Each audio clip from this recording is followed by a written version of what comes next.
All right, look, PrizePicks is America's #1 sports picks app, and it's the easiest way to win cash while you're watching games. Here's how it works. You pick more or less on 2 or more players, and you lock it in. That's it.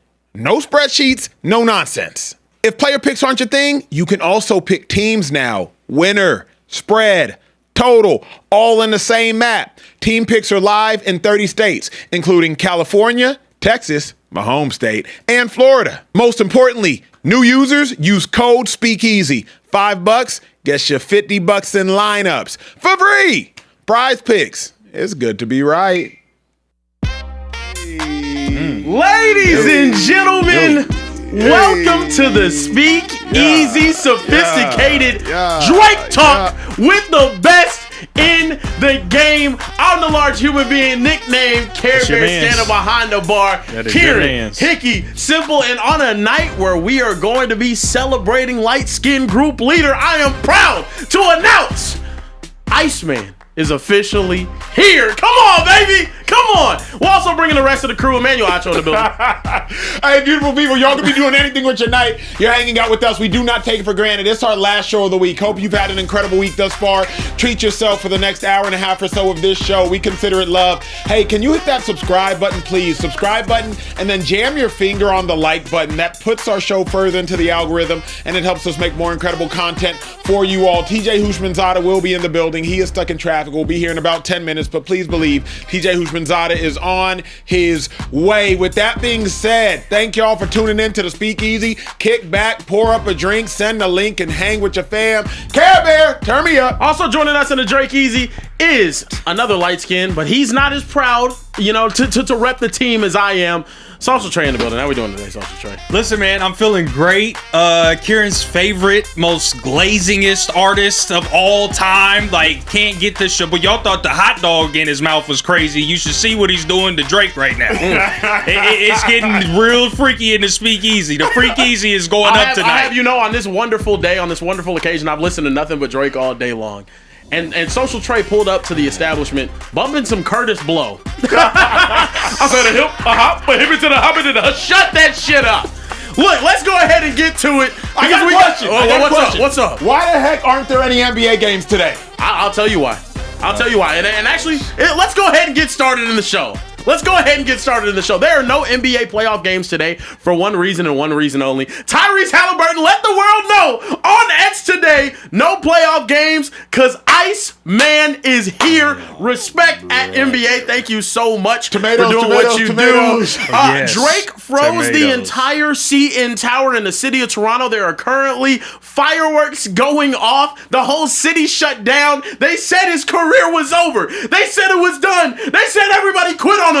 But ladies and gentlemen, Drake, Future, back on the track as was announced on YouTube during Iceman episode 4. I'm missing a live show right now because I'm doing a live show right now. It's pretty crazy. But ladies and gentlemen, Drake, he's back. Yeah. Your reaction.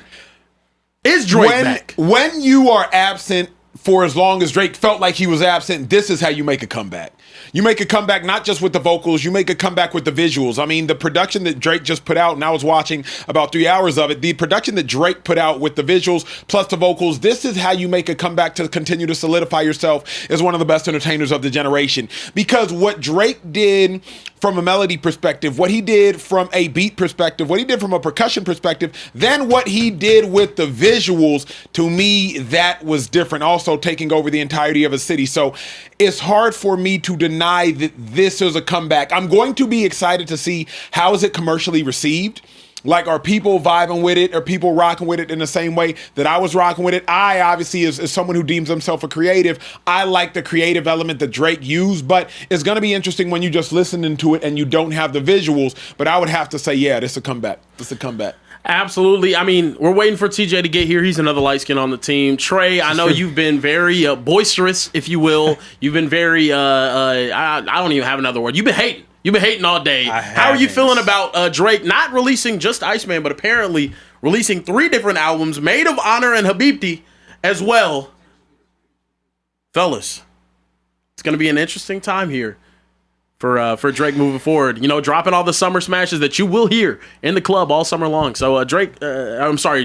Look at it. Look at you. How's Can you get Drake off I'm your so mind? excited. Go ahead. What's your reaction? Thirsty, bro. What's your reaction? Let me just paint the picture for you all really briefly, okay?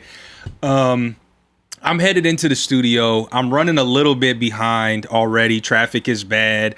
There's an accident in front of me, okay? I've got Michael Jackson playing. Y'all know I've been on an MJ kick for like the last however long, okay?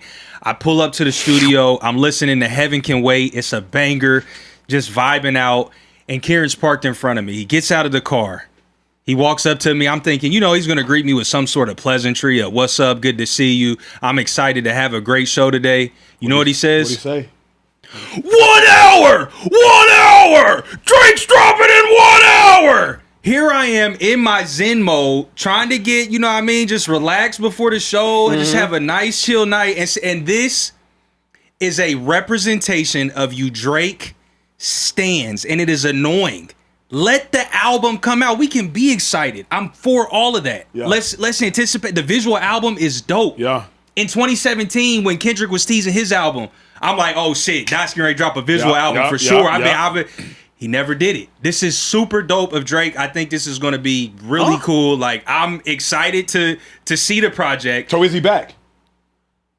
I don't know. Can I listen to the album first? Like, that's what I'm saying. We can't just say Drake is back and we haven't even heard the music. This is crazy. Y'all trying to deem him the face of music like Caitlin Clark is the face of the WNBA. I'm sick of it. Time out.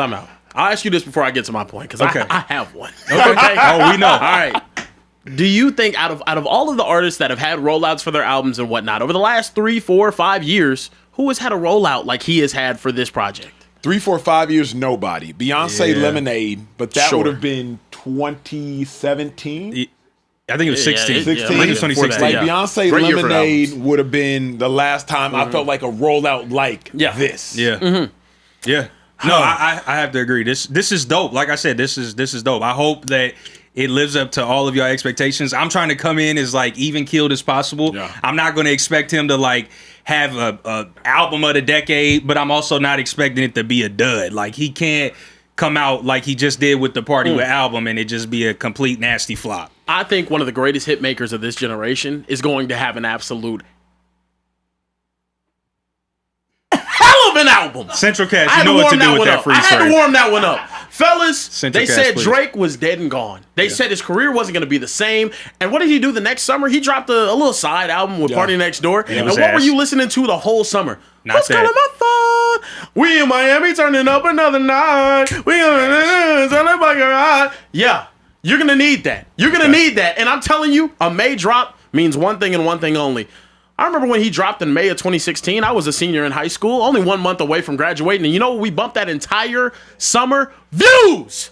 Iceman is back. And he's back with a cold heart, no love for anyone in the game. He's ready to drop another album full of bangers that you get to listen to all summer long. So if you're in the chat right now, go ahead and drop those ice cubes. Keep dropping those ice cubes, because I'm telling you right now, they said my boy was dead and gone off of BS, off of just lying on someone's name. They said, oh, he'll never be what Kendrick is. I guarantee you this album does better than GNX. I guarantee you this album has more sales than GNX first weekend. I guarantee you this album is better than anything we will ever see out of Kendrick Lamar again. I'm telling you right now, the greatest hitmaker of a generation just dropped another banger. I was privileged enough to hear a couple of songs off of this track, and I'm telling you, off of this project rather, and I'm telling you right now, get ready.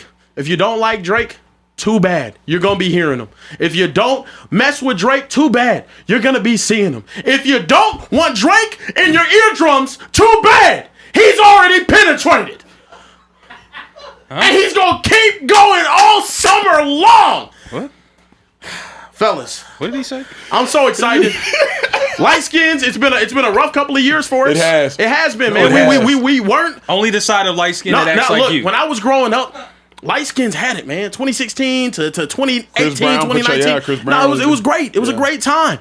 But the great shift happened. Yeah. And now I feel seen. Yeah. I feel like that little black girl that went to go see Little Mermaid and she saw Halle Bailey up there. Yeah. I see myself represented on the world stage. Kieran, you're always seen.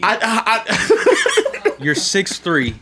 Look, I'm getting worked up right now. You can't go I'm getting anywhere. worked up right now. Do you think And not that be seen. Drake had to go this hard because of what Kendrick did to him? I think Drake took 2 years off. He released his first big studio album, and he wanted to go this hard regardless. He's gonna have 3 albums on this one, 3 different discs for the same album, if you will. He had to do this. He had to remind everybody. He hadn't toured in America in years. He had to remind everybody, yo, I'm still the top dog in this rap music industry. Is this enough? Because remember, Kendrick cleaned up shop, I believe, 5 Grammys off of Not Like Us. Super Bowl halftime performance off of Not Like Us. Absolutely. 133 million viewers off of Not Like Us. Absolutely. What does Drake have to do to surpass the devastation that Kendrick put him under when Kendrick stepped on it? Kendrick opens his mouth and someone hands him a Grammy. Right now. Drake said that himself. I'm not worried about Grammys. Drake uses a Grammy to hold his door open. At the Grammys, whenever he won a Grammy, he said, you know what? This doesn't really mean anything.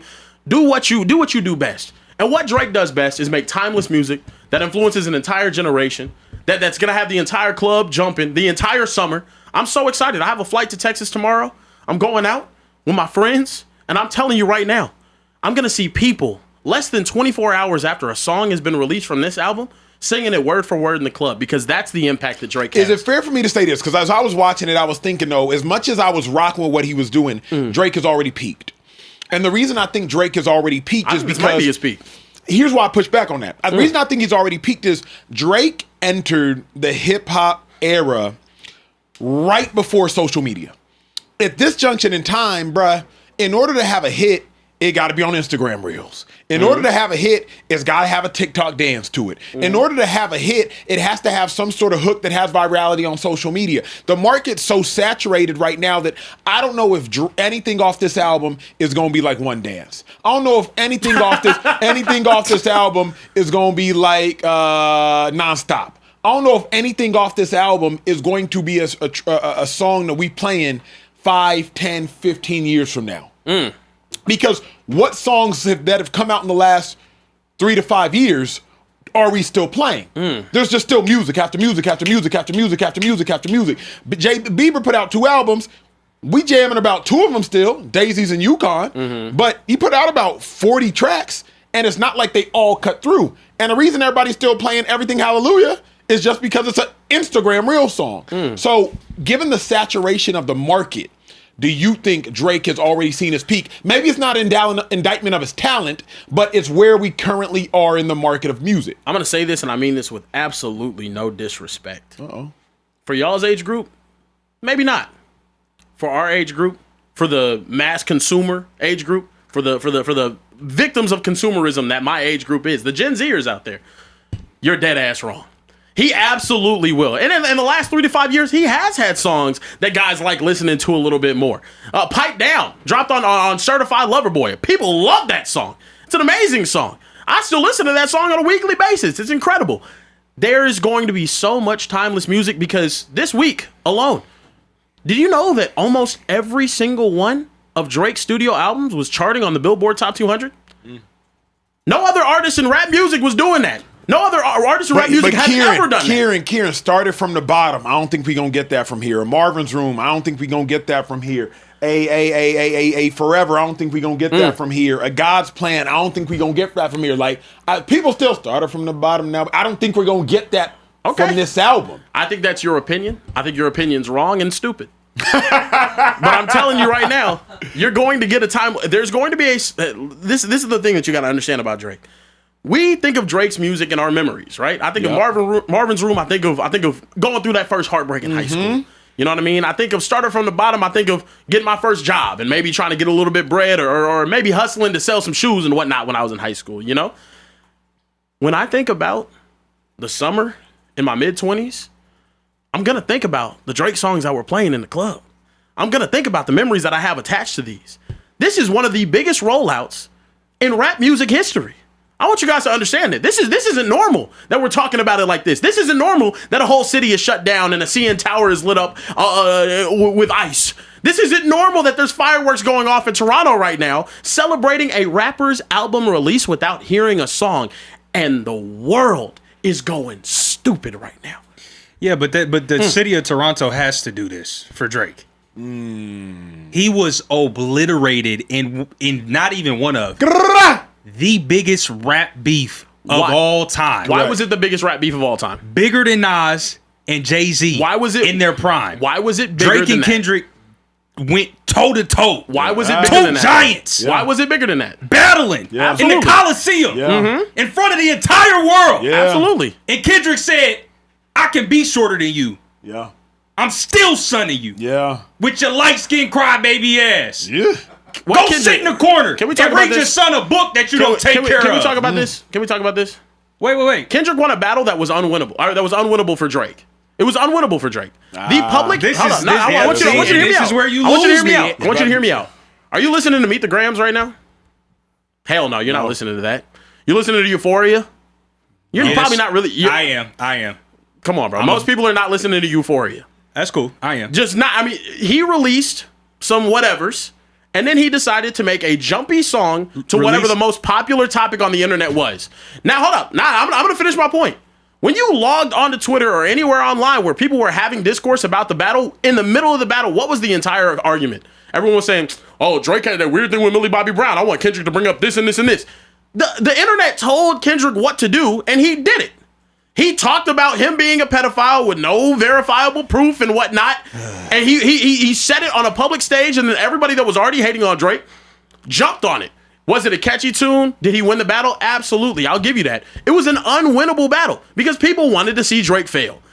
And at the same time, if the world really thought, if people, and I want you to hear me out, if people really thought what Kendrick Lamar was saying was true, if Kendrick really had verifiable proof of what he was saying was true, will we be sitting here talking about a known pedophile releasing an album? No, we wouldn't. We wouldn't be at all. The Drake-Kendrick beef was the most one-sided beef because there was no way Drake could win. Drake dropped a better track than all of his other ones other than Not Like Us, and nobody cares. If the world has it out for Drake so much, then why are they so hyped about this album that took him 2 years to that's such a shitty argument, bro. I'm sorry. Because you can't say the whole world is against Drake. Nobody was in Drake's corner. The world was against him. Then he goes away for 2 years, comes back, and now Toronto, the city of Toronto, is lighting fireworks like it's 2019 when Kawhi Leonard brought them a fucking national or NBA championship. So how does that make sense? Those two things can't go hand in hand. I'm saying you can't say the world was against Drake. He could win. It was not a fair fight, and then say, "Oh my gosh, the world is just so anticipating and happy for Drake's album." You're not hearing me. The world never believed any of that shit in the first place. Never they wanted to see Drake fall. It's the same way we love hating on someone to watch them fall, and then we love seeing them get back up. Time out. Let me finish my point, Trey. He fell off. Everyone loves to see a fall off. Everyone loved to see Tiger Woods cheat on his wife and lose all of his Gatorade deal and his Rolex deal and all of this shit. But they also love even more than that to watch that person come back and do better. This is world. It's what's happened time and time again. And also, this is a coping take. This is not a coping take. This is not a coping take. All them bottles behind you must be filled with copium. Go ahead and take you a sip. Not true. Not true at all. It's okay though. No, it is okay. No. I'm saying it's okay. I'm saying we're gonna get you the help you need with this album. It's gonna get you through the night. I promise. You'll sleep well tonight listening to. Get your thought off, fellas. Get your thought off. That beef, he had absolutely zero shot of winning. He went out, said that Kendrick put his hands on his wife. Was anyone asking Kendrick to answer for that publicly? Was that the mass narrative that we went to? No, it wasn't at all. The whole internet, and I'm talking about beforehand, they were pulling up videos of him on stage. They're talking about him with Millie Bobby Brown, all of this other stuff. That was the narrative beforehand. So whenever that narrative got pushed, all Kendrick had to do, it was the most easily winnable battle I've ever seen. Say that this dude likes kids. Done. But that's not a stretch, though. And there's no rebuttal to that. That's not a stretch, though. That is a stretch, though. But we wouldn't be sitting here talking about it. But to me, it's not just what Kendrick said, is how he did it, though. Because if Not Like Us isn't a banger that it is. It is a banger. You know what I'm saying? I said it was the best song out of there. Yeah. But also, he did. There was no. What was the rebuttal that Drake could ever have to that? What was it? If he made a song, and I'm telling you right now, there was none. If he didn't make Not Like Us, if he had a track that's 12 seconds long, I don't know why I'm beefing with a dude that likes kids. Hangs up the phone. End of track. He wins the battle. Everyone's like, oh, damn, Kendrick just ended the beef because he's not going to argue with a dude that does. It didn't matter. It never mattered. I was on the internet. Y'all were all on the internet when this whole thing was happening. Drake was told he was a pedophile, all of these other things, that he liked kids, that he's a sexual deviant. Because those rumors have been around and Which I understand. and have some substance to them, brother. I'm not saying it's true. I'm I'm not saying it's confirmed. I'm not saying that there hadn't but been he rumors has around. been seen with young girls that I'm not he saying shouldn't. that's And I'm not not true. talking about the Millie Bobby Brown. Like that is more recent. In fact, go ahead. Just I'm go not ahead and saying finish that's it. not Go ahead and true. finish it, I'm not saying that's not true. But what I am saying is, it was a very easily winnable battle. It was a very easily winnable battle. There was nothing that Drake could respond to. Drake said that the man put hands on his wife, about his kids might not have been hit. Any of this stuff it was never required of Kendrick to ever respond to that. But then Drake had to put out another track after he ended up saying all of that shit just to respond. It's kind of like, I don't know. It's just it was never he never had a chance. He never had a chance. I don't know. We got to get to some super chats, the super chats are in here, and I also have a tweet. I just sent it to the guys in the back. If we could get that posted, just so we can talk about how not unsubstantiated those rumors are about Drake. Before we get to say super that the chats, rumors hold were on. unsubstantiated. I'm saying, do you believe that? Do I you believe believe that Drake likes kids? No, but I think he likes girls that are too young for him. Yes, too young for him. I can agree with that. I Too think a young lot for of him. rappers do, though. Yeah. I think a lot TJ of rappers do. Husmanzada's in the building, ladies and gentlemen. TJ Husmanzada's in the building. What up, T? What's up, TJ? You downloaded already? Oh, no, I already got it downloaded. It's coming down on everything. See, he's excited about Iceman. Trey been in here hating. I'm working up a sweat. Everybody should be This is excited hot about the right now. I ain't gonna album. lie. We need to see how the most defeated rapper in all of history bounces back. Oh, my God. Okay, so what That's unfair. Who's took a bigger L than Drake in rap history? You never take a L when you Drake. Oh my gosh. You don't. TJ. I'm telling Come on! I'm gonna tell Fire his ass up, TJ! Oh my God. Give me some backing in here, man. Damn! I'm gonna tell you why, though. Okay, I'ma I'm tell you It's listening. why. hot in here. Oh, my God. What's One, he got hella bread. Okay. Everybody still was going to download and listen to this album. Yep. When you take a L, it's almost as if your next album, nobody cares. Nobody is anticipating it. Yeah. This is anticipation. People are looking forward to hearing this. And you still got all that money? There's no L when you're in that situation, at least for me. Say what you want to say about me. He got a big ass house. He got his own jet. He got hella zeros in the bank. What L we talking about? Now he about to have another #1 album. Another one. And they acted like his career was dead and over. Trey was saying about he's never going to be the same after this. I didn't say that. Yes, you did, bruh. Yes, you did. When did I say that? Yes, you did. Well, regardless, Is it 12 Eastern, I don't so it's remember. 9 o'clock our time? 9 o'clock. Yeah, 9 o'clock our But time. he dropped a visual album right now. He live streamed for 4 hours, a visual album that correlated to the album that was playing like a little bit of every track for like 4 hours straight. It was hot. It was something hot. else, bro. That's fire. Yeah. I'll be listening to it as I'm driving home, just see what it's about. Yeah, I'm gonna do the Yeah. same thing. Listen, I'm not a Drake hater, bro. I'm not a Drake hater. I am just more close to the middle of the fence. I just don't do all of the unnecessary. Like, let's hear the album and see if it's good before we. I like both of them. Yeah. I like both of them. I like Kendrick too. I like No, both of them. you actually don't. Yes, I do. I like Kendrick actually too. don't. For the sake of time, what I Yeah. like is the NFL schedule getting released. The Super chat. Yeah, we gotta get some super chat. So listen, Trav 2 Real jumped to the super chat, said, "What up, Speakeasy? Shout out TJ, Acho, Trey, and my boy Gospel Bear. I missed the live yesterday, but caught the aftermath. I don't like how y'all took Caleb Williams over Drake May. One had crazy numbers and MVP runner-up. The other had a few clutch plays. Drake May is him, and y'all gonna learn this year." 214 Mr. DFW said, "Right now I'm Saquon Barkley on the Giants, but once I'm traded, I'll be Saquon Barkley with the Eagles. Brown Nose Bear is hyping Drake. I'm definitely off the team. That's cool. Bro. Wait, who said that? 214 down. Mr. DFW, bro. He been Super demanding hater. a Oh trade. he's demanding it. He's He's very like, unhappy. He's worse No. than AJ Brown right Hey. now. Yeah. It's okay. Hey, He just 214 glazing. He Mr. just don't want to be on the team. Hold up, Care Bear. This ain't the NBA, dog. You don't demand a guarantee trade money. and get your way. Ooh! You think you running us? Come on now. We in control over here. So you're not Like gonna let this? him? You ain't, No, this ain't the NBA. You unhappy, so you leave. I told him he's Hey, contracted. you gonna stay here a few more weeks. You gonna forget about it. We gonna patch things up. Let's go, baby. Exactly. You gonna have to throw him some more money, TJ, I mean, for him he to stay. can ride the bench if you want to. He not leaving. That sounds good. Hey, if he was Mr. SoCal 310, maybe we go to lunch, patch this thing up, we good. But he a little too far away. A little far away, yeah. Dallas is Yeah. a trek. Listen, Danielle, if y'all really had motion like that, y'all just fly him out. But that's just Team Acho and Social Trade. We'll leave that alone. Danielle 440 said, I'm so late, but Kieran a wild bull. Doo-doo mouth glizzy bear. Anyway, Acho, thoughts on a Giannis, Miles Turner, Ryan Rollins trade for Rudy and Julius? Giannis has never played with someone like Ant and matches up with bigs out west. If you are the Bucks, why would you accept that? That's the question. Like, Rudy and what's Julius? Rudy and Julius gonna do? Zero chance they You know what I mean? accept If you're the that. T-Wolves, you love that. Yeah. Let me get Ant-Man. Let me get Giannis. Shit, I might Ryan just Rollins, a slide you good another point. player just on GP. Yeah, you feel me? But if you the Bucks, what you finna do with Julius Randle? After these last 2 playoff appearances you've seen from him, what you finna do with him? It's all bad. If you the T-Wolves, why do you take that trade? If you can get Giannis, you get Giannis. Yeah. Yeah, but not Rudy for the West. You need too much of a paint anchor to have a chance in the But West. if you have Man. McDaniels and if you have Ant-Man playing the perimeter, Giannis can be that paint anchor.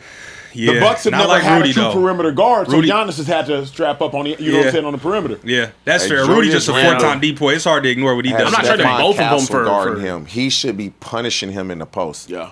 Stephon Castle, he might be the most underrated, not talked about player in the NBA. that's right. He's guarding Julius Randle, and he's a guard. Yeah, he's ridiculously good defensively. Yeah, he they is. got a bunch of guys with crazy dudes, high bro. upside too on Yeah, the defensive dudes. side. They do. Listen, David Highright said we French have Wimby. Now we have you, Emmanuel Sebastian Acho. Why are you hiding from your middle name? Come home, Sebastian. We have been waiting. Come home.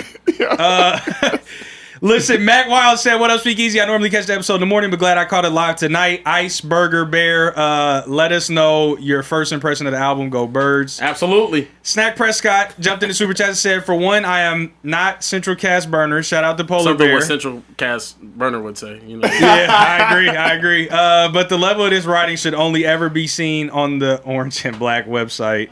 Shout out to the Hub. David Hotwright also said, Did you Trey. just shout out the Hub? Shout out to the Hub. Shout out to the Hub. This is the dude that's going against Drake tonight. By the way, this is the dude that's a Yesterday, Kendrick we Lamar literally fan. we moved Saying, the "Shout show out to the early to Hub." go to church. Something Yeah. else, bro. And in the same And in the Speakeasy same- that we hover around church, you shouting out to the Hub. Less than 30-minute show difference, and you saying shout out to the Hub. Do y'all That's think? wild. Do y'all think when Jesus was risen, he just quit having fun? He wasn't on the Hub. What? No, I'm not saying he was on the What on the kind of Hub, but he argument had, is that? but he had fun, Yo, dog. Trey tripping, Throw bro. What are you tomatoes in talking the about? chat. Throw some tomatoes Throw in this some guy. tomatoes in the This chat guy immediately. stinks. Y'all Brother. tripping. Listen, The hell? David Howright said, Trey, please drop a Like poll about Jesus rose this. and started gooning. Like, what are you talking about, bro? I'm not saying that. Holes in his hands still. Everybody- I'm saying right. Everybody has their own, definition of fun. Some people like the Hub. Some people like the casino. But you don't have Some to people shout like the it strip out. club. I'm just saying. I'm just being inclusive. Why? Why not? I don't. Okay. You know David Hotwright said, Trey, please drop a poll about this Drake garbage. Shout out to the guys in the back. I think they dropped the poll. Dogs Barking Brothers said, freeze the world, OVO Bear. You know what time it is. Freeze the world. Hear that Brian McKnight on the opening song. I know you like old school R&B, so I do. enjoy I that, like- Trey. I like enjoy Brian that. McKnight. I like Brian McKnight. Enjoy that. So the guys in the back did drop a poll and said, are you listening to Iceman tonight? 49% said no. Oh, that's cool. That means 51 said See, yes. you see how you didn't read the majority? Hate mans, bro. That's crazy. 49%. I just didn't want to have to put the responsibility on y'all to have Okay, to. bro. be It's all past mad. their bedtime. They can't listen to it tonight. Exactly. They on the East Coast. Yeah. Yeah, they like them It's to a little speak late easy. for them. It's a little late for them. Yeah. Hey, enough super chat for now. We got to start the That's cool. the Yeah, sports let's aspect. get it. NFL Let's dropped get their it. schedules today. So much football stuff to get to. So much content to get to. We'll get back to Drake at the end of the show. If you're Absolutely. just tapping in right now, please hit the subscribe button. Make sure you hit the like button. That puts us further into the algorithm. But hit that subscribe button right now if you can, please. The show is grinding. The show is building. Keep doing what you're doing. Carebear, turn us up. Fellas, it was scheduled release day in the National Football League. The Philadelphia Eagles had a very interesting schedule. This is what it looks like. Commanders, Titans, Bears, Rams, Jags, Panthers, Cowboys, Commanders, Giants, Steelers, Cowboys on Thanksgiving, Colts, Cardinals, Seahawks on the Saturday. They also play on Christmas Eve against the Texans. Very fun game.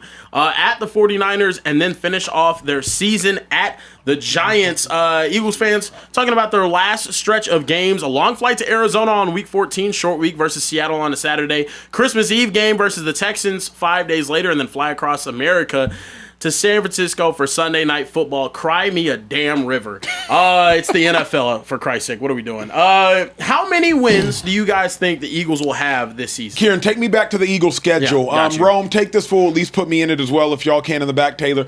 Eagles are going 11-7 this year, and I think it's a pretty decisive and conclusive 11-7. You're going to beat the Commanders week 1. Jaden Daniels hadn't played in a long while. 11-6. I think it's a pretty decisive and conclusive 11-6 that the Philadelphia Eagles will go. You're going to beat the Commanders week 1. You're going to beat the Titans week 2. Chicago Bears, Rams, Jags. I believe you're going to start the season probably around 4-2. You might lose to the Jags, or you might lose to the Rams, or you might lose to the Cowboys. But either way, you're going to start there right around 4-2. You're going to beat the Panthers. Then you get to the Commanders again. I believe you're going to win that game. You're going to beat the Giants. So through 9 weeks, I see the Philadelphia Eagles at 6-3. T, you have any issues with that? 6-3. One losses. Bears, Rams. Between the Bears, Rams, Jags, Cowboys, I believe they only lose 2 of those games. Really? Yeah. Bears, Rams, Jags, Cowboys. Only They'll 2. lose 2 of the 4. Problem. You see the Commanders twice. I think they split.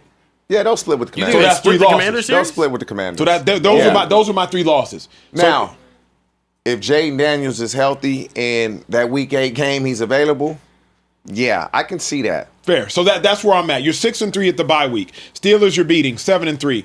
Cowboys at Dallas Thanksgiving. That's going to be tough. I think the Cowboys win. You're 7-4. You're beating the Colts. You're 8-4. You're beating the Cardinals. You're 9-4. You're probably losing to the Seahawks. You're 9-5. You're probably losing to the you're home against the Texans. You're 10-5. You're probably losing to the Niners. You're 10-6. You're beating the Giants. You're 11-6. I think that's my 11-6 they'll schedule. beat the Seahawks. I don't believe the Seahawks new offensive style. I just don't believe they're going to be what they were last year. They're losing to the Texans for sure. Unless the Texans just shit the bed. Man, the Texans have At home, though. I don't give a damn. You're at home where on Christmas I don't Eve. care where they playing at. Ooh. That Texans defense, what they going to do?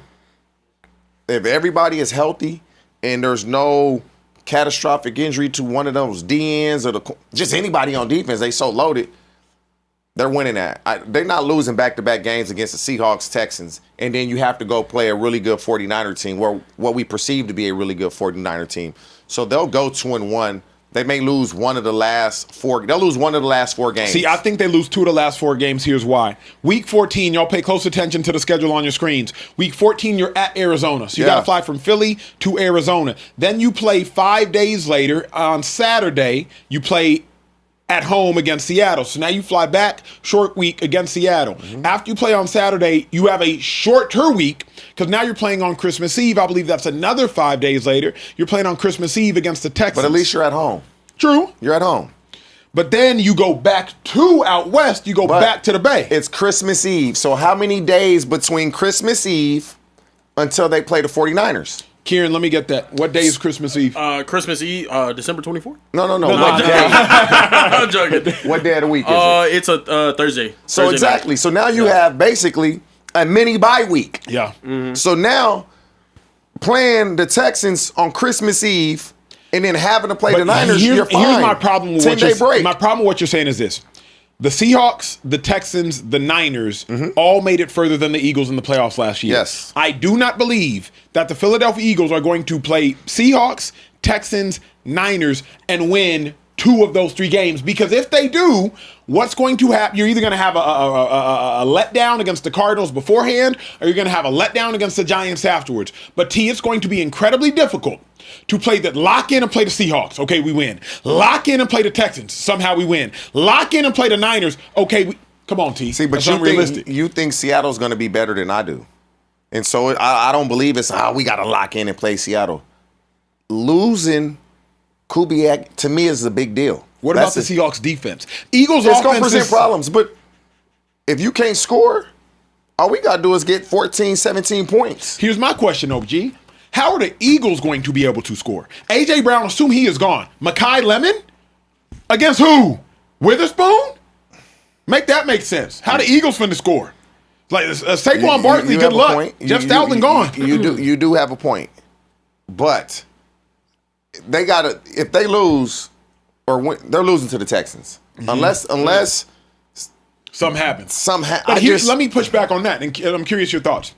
Until C.J. Stroud shows me at an NFL level he can win on the road in the cold. At the NFL level, don't talk to me about Ohio State. I was talking to an analyst at the game when the Texans played the Patriots, and he texted me before the game. He said, it's cold as hell out here. CJ's had some fumbling issues during pat and go. And during before the game ever starts, offenses, they do all these different type of drills. He's like, man, CJ's struggling holding the ball. Go into the game, CJ throws, I think, 4 picks, fumbles, 2 snaps. Until CJ Stroud shows me he can play on the road in the cold at the professional level, I'm going to have a hard time just saying, yeah, he's finna win. You know what they need to do? We did this in high school this year. Okay. So leading up to our first playoff game at Santa Margarita, we were playing Sierra Canyon. In the forecast, I don't know if you remember, was crazy rain. They should have canceled all the games. It was that type of weather. It was terrible. But the week leading up to it was great weather, sunny, 80 degrees every day. Yep. Every single snap, we sprayed the ball with water. Every single snap. That's what we did for practice. I say that to say the Texans, what they're going to have to do is get a little freezer on the sideline, put the balls in the freezer, and every snap, with a new ball. Because if you get used to it in practice, you're going to understand how to handle it during the game. If the temperature shows in Philly that it's going to be very inclement weather, where snow, rain, whatever, you got to have to prepare yourself. And, we as players, we don't want to practice in that type of weather. You got to get outside, and you have to put yourself in that situation. Can I jump in here? Please do, sir. This schedule's got me excited, man. I'm licking my damn chops. As a Cowboys fan. As a Cowboys fan, I'm telling you right now, we play them for the first time week 7, Monday Night Football. That 4th loss of the season through 7 weeks that we're about to hand the Philadelphia Eagles is going to hit like that crack that Ronald Reagan put in the black community in the 80s. I'm telling you right now, brother. This is a hard schedule. So you saying they're going to lose 4 out of 5 games? I'm saying they're going 10-7 this season. Who they losing to? I think they're a wild card team. Week 3. So they losing to the Bears, Rams, Jags, Cowboys. That's what you're saying. I got them losing to the Bears. I got them losing to the Rams. I got them losing to the Jags at the Jags' future home stadium out there in London. And then I got them coming back with all of it on the line, with the whole division seeming out of balance in only week 7. I got them losing to the Dallas Cowboys at home. I cannot wait to strike a spear straight through the heart of that Philadelphia Eagles organization. And I love the way the schedule is set up. Here's what I know. 3 hard games they got to play. Cowboys and the Eagles will split this year. And anybody saying otherwise is a liar. They Y'all always know. split. They're going to split. Okay. But I'll give you the Jags before I give you the Rams. Reason I can't give you the Rams, Eagles have beat the Rams 3 times the last 2 years. Beat them at home, beat them on the road. Beat them in the playoffs, beat them in the regular season. Cool. Beat them with Stafford, beat them without Stafford. But beat them with Verse, beat them without. This They last beat game, them. who came to the rescue when they needed them? They needed Defensive miracles to win some of those. AJ Brown. Yeah. They don't have that. Yeah. Or we assume they're they not won't going to have that. Yeah. And so that's a big miss. That game on the line, they just throwing balls at AJ, and he was being uncommon. Yeah. But everybody can't do that. And so we know Jalen Hurts, he playing for a contract extension. Because the Eagles have basically said, we want him to prove himself again. So Jalen Hurts is going to be motivated more than ever. This is a wild card team, fellas. A wild Cowboys? card? This is the Philadelphia Eagles are a wild card team. Okay. I'm telling you right now. Kieran, it's impossible. It's a guess. So That's the not Cowboys not a guess. That's my Cowboys win prediction. the division? The Cowboys are winning the division this year. And I'm telling you right now. It's just not a the tape-based NFC East fact. has been out of balance too long. This is a division for like a decade that had a different winner every single year. 2 straight years, Philadelphia Eagles? Sorry, something's got to correct itself. I think the Eagles are still going to be a damn good team. I think they're going to be able to play these teams close. They're going 10-7, and they're going to be a wild card team. They're not winning this division this year. Not 3 years straight. Does not happen. I've been watching this division since I was a fetus. Y'all don't understand. It doesn't happen. If they do, then it's... Now, the Cowboys, You're not stopping them on offense unless, That's what I'm saying. guys get in. You're not stopping them on offense. I don't care who they play. They going up and down the field. If you think the Cowboys win the division, let's get to the Cowboys schedule. Let's talk about it. All right, let's go ahead and talk about it. The Dallas Cowboys schedule has been released. We start off Sunday Night Football against the New York Giants. Then we play the Washington Commanders. We play the Baltimore Ravens in Rio de Janeiro, Brasil.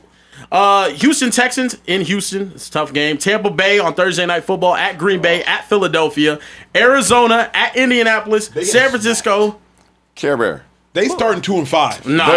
What are you talking about? 2-5. The Cowboys are going to beat the Giants. Crazy. They might beat Washington. Maybe. They will beat either Washington or Tampa. Okay. Losing to Baltimore. Okay. Losing to Houston. At Green Bay, that is a loss. At Philadelphia, that is a loss. The Cowboys are starting 2-5. They will beat New York, and they will beat either. They will beat either Washington or Tampa. They will not beat both of those teams. Wow. Baltimore loss, Texans loss, Packers loss, Eagles loss. So who do you think the Dallas Cowboys are? Not better than the Ravens, not better than the Texans, not better than the Packers, and not better than the Eagles. You would have said we weren't better than the Chiefs last year, weren't better than the Eagles, and we were able to beat both of those teams. I know you will split with the Eagles, but you're not going into Philly on prime time and beating Jalen Hurts on prime time. Yes, we are. I'm telling you right now, yes, we are. That's not a take based in the back-to-back games, prime time at Green Bay, at Philly. That's tough. Those are two tough games. I'll give you that. Also, Thursday Night Football, we're going to have a long week to prepare for Green Bay. Then we're playing a divisional rival. I feel great about it. I feel absolutely great about it. I don't know if there's a tougher 5-week stretch in all of football, a tougher 6-week stretch in all of football than the 6-week stretch the Dallas Cowboys have. Baltimore and Brazil, at Houston, Tampa Bay, prime time, at Green Bay, prime time, Philadelphia, prime time. There is not a tougher 5-game stretch in all of football than what the Cowboys have to see from week 3 to week 7. If the Cowboys win one of those games, great. 2 of those games, excellent. I do not see them winning 2 games of that 5-game stretch. If Malik Neighbors comes back healthy, the Giants are going to be a much better team than they were last year. Yes. The Giants are going to be a better team. With Harbaugh, they're going to be a better team. When you even look at the schedule, if Seattle is what Acho believes they're going to be, you come out, you got to go Indy, San Fran, Tennessee's a win, Philly, Seattle. It's tough. That's a tough And then we get our stretch. first bye week, week 14. I mean, our only bye week. We get the bye week's 14. Bro, this schedule, if Cowboys were... And then we have to go on the road against the Rams. We have a tough schedule. Man, that's a schedule. late It is a bye brutal week schedule. also. This It's is a late It's also bye because a terrible the bye Eagles week. have the best bye week That we right in the middle of the season, and you already get like a 'cause mini Kieran- bye early on. Our Think easier about this, games are bro. at home for sure. Yes. If somebody gets hurt, because bye weeks, let's talk to y'all real quick just so Okay. y'all can sound smarter at the water cooler. Week 4 bye weeks suck. Week 14 bye weeks suck. You want your bye week to hover around week 8? 9 or 10. Bingo. Somewhere in the middle. Because especially Yeah. if you make the playoffs, week 10 isn't the middle of the season. If you make the playoffs, week 10 is the middle of the season. If you don't make the playoffs, everybody's like, well, you want a bye week in the middle of the season. Week 8. Week 8's the middle of the season if your season done January 1st. If your season not done till February, January 31st, the middle of the season is week 10 or week 11. A week 14 bye week, Kieran, imagine if George Pickens twists an ankle out 3 to 4 weeks. Bye week 14, he's missing all 3 or 4 of those weeks. Yeah. And then the Cowboys only have one mini bye week after week 5. You play Tampa Thursday Night Football, then you play Green Bay Sunday Night Football. So you get like a mini bye week T right there. So it's not so bad because you get that mini bye week 5, week 6. So, but you would prefer that bye week. And we get another one. And we get another one on week Philadelphia. 10, 11, 12 after you get the mini bye. Yeah. But we also get another one with Philadelphia. That's a Thursday game that we play every single year as well. So, But here's- we get 2 long weeks to but prepare. here's the kicker, That is though. true. But That's with true. 2 long weeks means 2 short weeks, bro. Imagine this. You got to go to Houston, which isn't hard at all, obviously. But you got to play at Houston, and then you got to play Tampa on a short week. Yep. And that's going to be a good Tampa But team. our good other Tampa one, we have to offense. play Tennessee on a short week. Yeah, that's Well, not- one thing when you play Heading into Tennessee, Philadelphia. No, Philly's on a short week. Yeah, Philly's on a short week. Philly's Yeah. on a Tennessee is short going to week. be good on defense. And if Cam Ward is the goods, like where he was drafted, they're going to be better on offense as well. Yeah. Let's do Cowboys. I'm going to give you my Cowboys schedule. I'm going to give you my Cowboys Okay. record.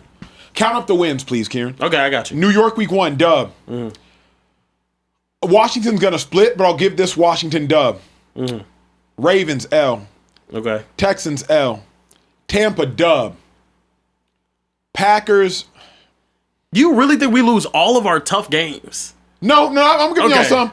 Packers, It's gonna be tough. Micah gonna be ready for that one. Yeah, Packers. We dropped 40 on them last year. Right? Packers did. L. Philly's gonna split. I'll give him an L now. I'll give him a dub later. Philly split. So Philly L. So you have us starting 3 and 4. Gotcha. Yes. Cardinals dub. Colts dub.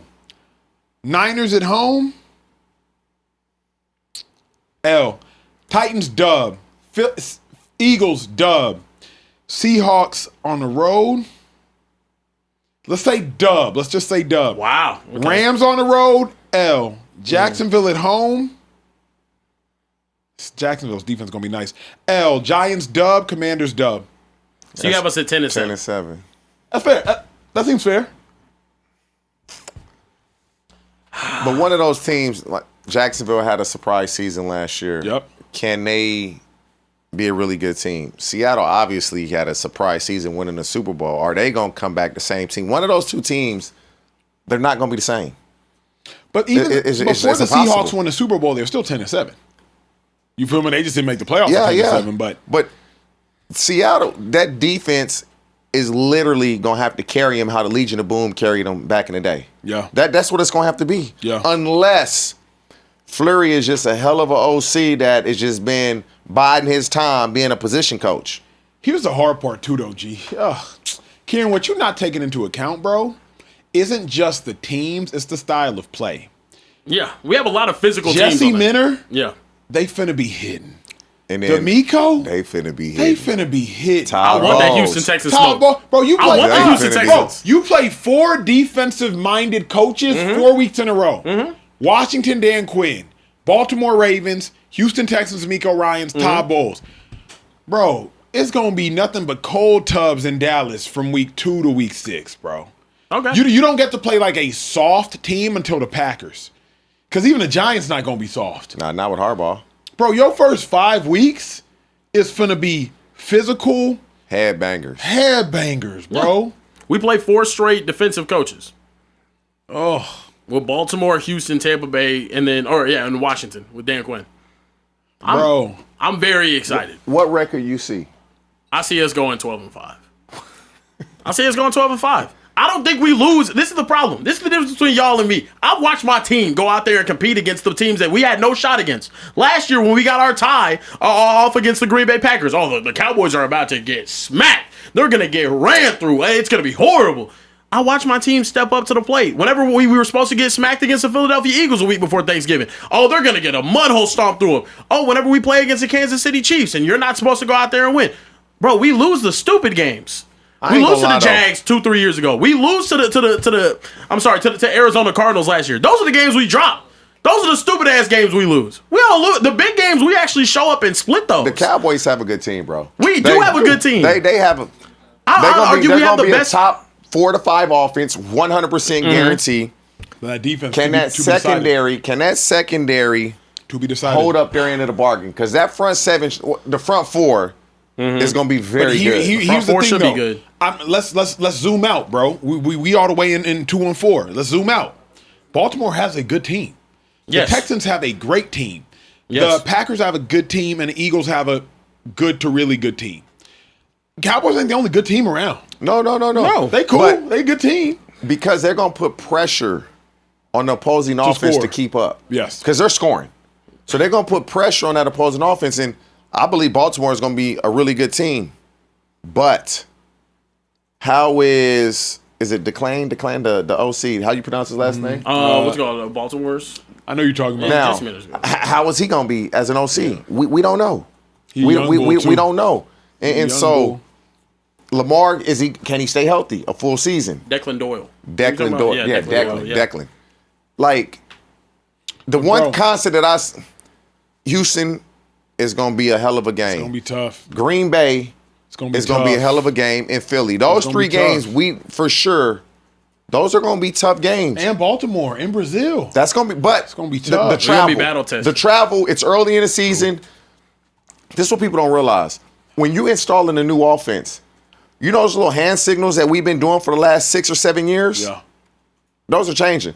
I might look at you and just give you something, and by week 8, we're good. Yeah. But early in the season, it's like, damn, did he really Give me that. Yeah, what do you give me? Yeah. And so just that little stuff, it kind of goes unnoticed that may be a problem. Here's the last thing that's incredibly difficult about the Cowboys schedule. Usually, if you have a gauntlet to start, it gets to chill at the end.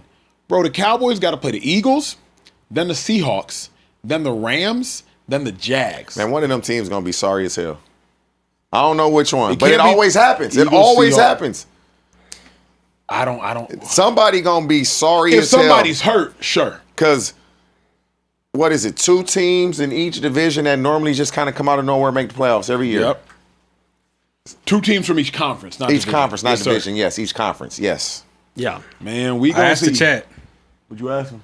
Well, I didn't. Technically, the guys in the back did. Let me not steal their credit. They already don't get enough of it. They said, Don't deserve how it. many games will the Cowboys win?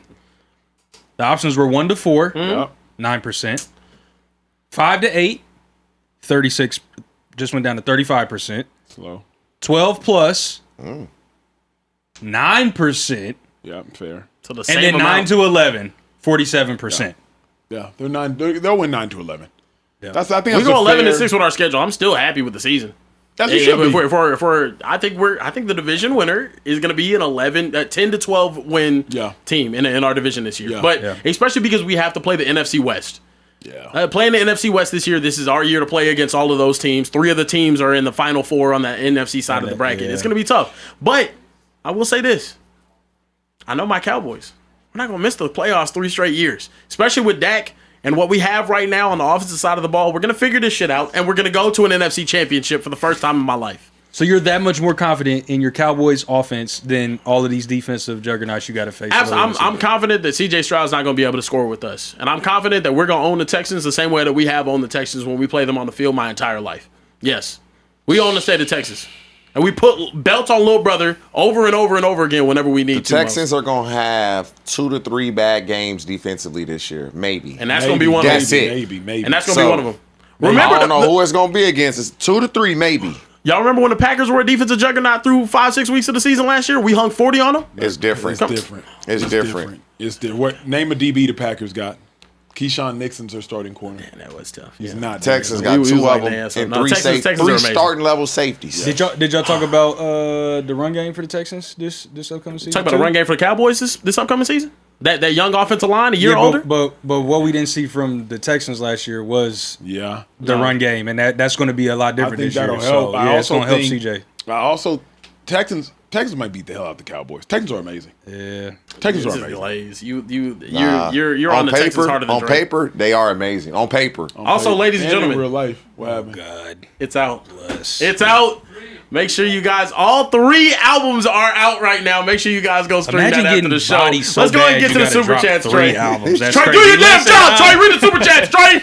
I can do 413 is back in the Our building. spiritual leader, baby. Yeah, that he Yes, is. sir. Dropping a hundo. He's a heavy hitter for y'all. Said, what up, fam? Excited about the schedule. My Jags are going 3-1 against NFC East. Sorry at Carebear. wow. Jags I mean- aren't going to London. Okay. Okay, sure. We have a $1.4 billion stadium being constructed. That is true. Yeah. Let Carebear and TJ squad all meet in Dallas week 16. Let's do a live speakeasy show. Carebear, we have a suite with tickets. Oh, wow. Oh, that's lit. I would pull up if I didn't hate Jacksonville, Florida as a city. What's wrong with Duval? No, actually, no. Yeah, what's this is in wrong? Dallas. I'm there. I'm there. Absolutely. Oh, yeah, he said in Dallas. No, it's yeah. just a long flight to Jacksonville, to be honest with you. Yeah, Duval. that joint like 5.5, 6 hours, ain't it? Yeah, no, it's it's a long. lengthy flight, East Coast. 214 Mr. DFW, the most recent free agent in the speakeasy, said, TJ, the reason I He demanded not the a trade. free agent? Ain't no free agency. All right, talk to me, dog. Talk to Okay, yeah, me. let me holler Talk at you, to me. TJ. He said, TJ, the reason I demanded a trade is because your co-GM admitted to doing something that is conduct detrimental to the team. How is me? You got to know the story. What'd he do? Ask him what he does, and if it's something you agree with, let me know. Kieran, do you want to talk I about why enjoyed you're a hot dog. Trey ended up saying, "You eat anything." I said, "I eat ass." What's wrong with that? What's wrong with that? Yeah, that's your Eat man. who? Same The thing groceries. I said. I can't eat the groceries. Professed his love for eating ass in I didn't front of profess his my mother. love for it. Let's relax. I just said, you know what I mean? I ain't gonna lie, bro. Like, This You could know, go this anywhere. younger generation is different, bro. I ain't gonna lie. I ain't gonna lie, it could go anywhere. I ain't gonna lie, it was That was wild. like the craziest this- fork in the road. Like it could have Hey, gone. Yeah, this younger eating ass. Yeah. You know what, bro? I get. How was that conduct detrimental to the team? Ain't no, Mike Vrabel can do all this Hey, crazy stuff I for ain't receivers. never- Because the next I time he has to never done that negotiate. shit, man. Oh, my bad, TJ. You ate ass before? You take too long. You have. Nah, Acho. Hell yeah. Ain't no shame in my game. Let's get. Ain't no shame in your game. So how is it conduct detrimental? But I ain't just Hey. coming. TJ asked me a question. Hey, But hey, come on now. hey, I must. Acho did too. That's why he said that. Hey, I don't know what I'm this gonna conversation is. keep it a buck. I ain't never. Damn. I never will. I don't give a how good you look. I wish. What? I'm just saying. man, I'm married. Ain't no shame in my game. He TJ, married. you I'm married too. bro. So I'm just saying you no. might want to try it. No. Might want to try it. If I told my wife I was doing that, she wouldn't even let me. Yeah, you say that. Do you I know? don't know. Do you know? You don't know. How You ain't could you never know? asked. Bruh. Like, Text her right now. Hey, I ain't eating no ass. Text her right Ain't now. Nobody eating my ass ever. Oh, that's no, not- ain't hell no. It's a no. one-way That's street. not- It is a one-way Hey, street. y'all, One-way y'all street, boys for wild, sure. boy. Y'all, Hey, see, For sure, one-way street. That's because not happening. me and Acho, the two Especially darkest with ones my in here. ass. That's Come that on, light bro. skin in y'all. That's that light skin in y'all, That's the bro. light skin That's the coming light out. skin. Y'all see, y'all mistaken correlation for causation. Y'all are also the two oldest in here. So y'all just gotta, give They the younger lying, bro. It's okay. generation They just on don't know. pleasing your lady. Super chat, Victor bro. Moan Jr., up, our draft Victor pick. Moan? Shout out to Victor Moan. Said, much love, fellas. I'm sure the NFL will add that 18th game in the near future with all of the streaming and TV deals. But when it happens, do we think they will add playoff spots for more games as well? They can. I think the league already has 44% of the teams making the playoffs. What you realize is the more teams that make the playoffs, the less important the playoffs become. So when you have 44% of the teams making it, that number's starting to get a little too high. So don't add any more teams, bro. Yeah. If you add one more on each side, you'd have 50%. Yeah. If you go to 8 teams, you'd have 50% of the league making the playoffs. The hell? It's not exclusive. Yeah, it's just the more games, man. We talked about this last week or the week prior. Yeah. I'm telling you, man. I like how it is now Would with the y'all- 7 with 1 bye. Would y'all ever want to see? What if we got rid of the wild card round and played a series for the Super Bowl? 2 out of 3, best 2 out of 3. Hell no. Nah. Football too physical. That's what makes the NFL the NFL is 'Cause because it's one on and done. any given Sunday, you can Anybody get can upset. beat. Normally, if you play a Yeah. 3-game series, the best team more than likely is going to come out on top every single time. Yeah. And so you love that just sitting on the edge of your seat. It's 2 minutes left, a drive to win the game or lose a game, and you know this is it. Yeah. I know. I definitely like that too. And it's the coaching strategy, element of surprise, all of that is definitely at play. Josh the Menace said, "What's going on, Speakeasy fam? Carebear, Lamar Jackson, the best quarterback in the league, is giving your Cowgirls a Brazilian belt whooping. Oh, wow. The Jesse Mentor era is here. Yeah. Flock Wow. Nation. I'm excited. I think that's going to be a really fun matchup, though. That defense, they have all the talent in the world, but I hope the Ravens can get it together. Just not week 3 against my Cowboys. But yeah, I hope they can get it together. Ravens probably going to be the most exciting team to watch this year because I think they're the biggest enigma. Like, they're the biggest, what's Lamar going to do with this new offensive coordinator? What's the defense going to do with this new defensive mind? Their expectations are what they did last year to potential Super Bowl favorites. Yeah. And they, anything in between could be Very interesting. very feasible. Yeah. Did we add $100 super chat, I think? We got the 100. I got one more 50. Yeah. And then we'll keep it moving. Reinvent Jones said, Bears fan here, 12-5, and we're going to the NFC Championship game. The Bears. Bear down. Ooh. I like the Bears. I like the Bears a lot. I like the Bears a lot. I can't even argue. 12-5 is steep, but I just want to see the first couple games just to make sure that Caleb is rolling a little better than he rolled last year. If I see that, I can agree with that. If he takes another step, boy. No. Boy. He has to take another step. And if he does, start getting rid of the ball a little more, playing with anticipation. If he's doing that and not always trying to make the big play, just let the big play come here and there, the Bears going to be special. yeah. yeah, no. Well, keeping it pushing, we got to talk about more of the schedule release. The Cincinnati Bengals will open their season at home against the Tampa Bay Buccaneers. Joe Burrow, Baker Mayfield, both former number 1 overall picks going at it. I completely forget they were both number 1 overall picks. Everyone talks about Baker like an underdog.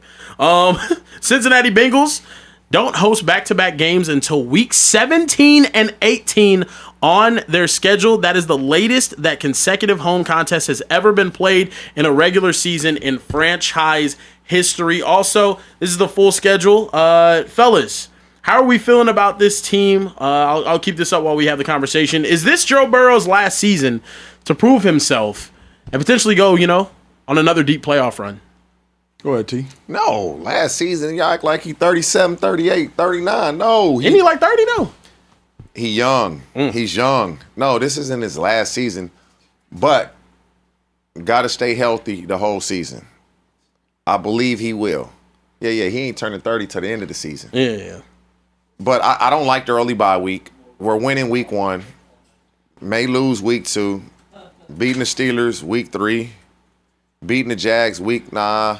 If we do lose the first, we going at least 3-2, 4-1 before the bye week.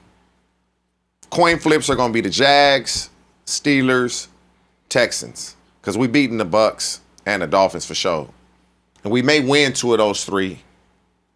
We may lose 2 of those 3.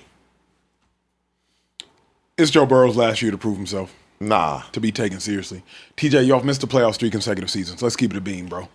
Like the days of the Bengals in the playoff hunt years and years and years ago. The days of Joe Burrow and Patrick Mahomes are great playoff matchups. Acho. Bro, name just all the good quarterbacks, okay? Yep. All the good quarterbacks. Not one of them that you can name that's in the NFL right now has ever played with a defense that bad. Ever. Not one time. Not one season in their career. The Bengals were on pace last year to be the worst defense in the history of the National Football League. The worst defense in the history of the National Football League in yards per game. They were that bad. Mahomes ever had a defense like that? Ever? Nah. Josh Allen ever had it? Nah. Lamar Jackson ever had it? Nah. Matthew Stafford ever had it? Nah. Here's why I hate that argument. Because you can't have it both ways. You're not wrong. You're not wrong. You're just you're not inaccurate, you're incomplete. You can't pay T. Higgins. No, there we go. Pay Jamar, draft Jamar. Because you didn't have to draft Jamar. Listen. You can't have all of these pieces on offense. And I'm not just talking about that. I'm talking Joe Burrow steps into the league. Tyler Boyd, Joe Mixon, T. Higgins, Jamar Chase. He has the best skill position group in all of football. That is why offensively he was so great. No. Not just because he had incredible dudes. So the defense is going to struggle. Okay, so the Eagles don't have all those high-paid players just like the Bengals? And then some on defense and on the O-line? They drafted well. No. Well. A.J. Brown, Jamar Chase, there wasn't what money-wise.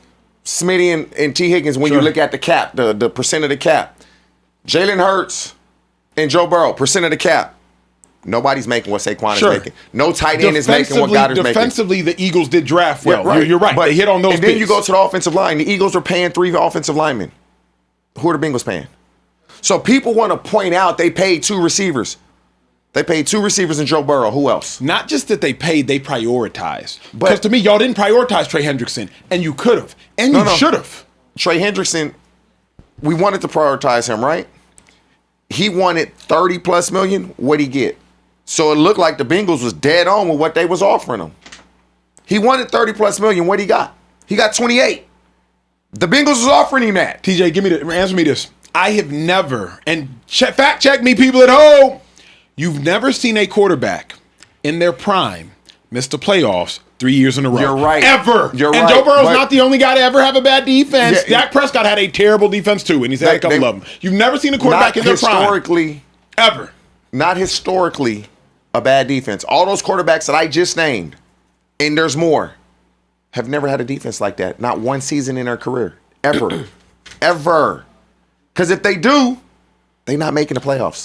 3 years in it. those. It's just the fact that I can't talk about him anymore. Drake May has entered in the league, and he's gotten just as far. Bo Nix has entered into the league, and his team is now better. Look at those Stroud two has entered in teams. the league, and his team is now better. C.J. Stroud, number 1 defense. Drake May, top 5 defense. Bo Nix, top 5 defense. C.J. Stroud, no number 1 wide receiver. Drake May, no number 1 wide receiver. Bo Nix, no number 1 wide receiver. Bo Nix, I can agree with. Stephon Diggs is the number 1 receiver. At age 32, no, he was not. 700 yards, though. At age 32, 700 Stephon yards. Diggs was not. Stephon Diggs not a number 1 wide receiver. You see, y'all going off the yards. I'm going off talent. He's not Jamar Chase. No, he isn't. No. But if you play me one-on-one, can I get open when I need to be? Yes, he can. That's the number one receiver. Don't bake.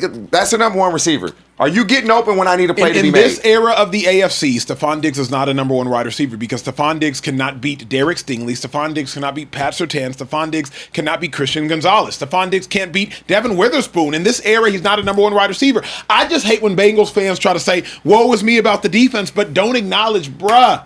You got an offensive-minded coach, and Joe Burrow has all of these offensive weapons. He has 2 weapons. 2 weapons. He came out the womb with 4. Joe Mixon was a top 5 running back. Come on, Tyler man. Joe Boyd Mixon was probably the best Tyler number Boyd 3 was wide really good, receiver. yeah. And you know this better than me. Oh, my God. You know this better than me. Tyler Boyd's a good player, man. He's a number 3. He's a good player. And But y'all had Tyler Eifert at the time, if I'm not mistaken. Tyler Eifert was hurt every season, bro. He was hurt every season. Really good player. He was hurt almost every single season.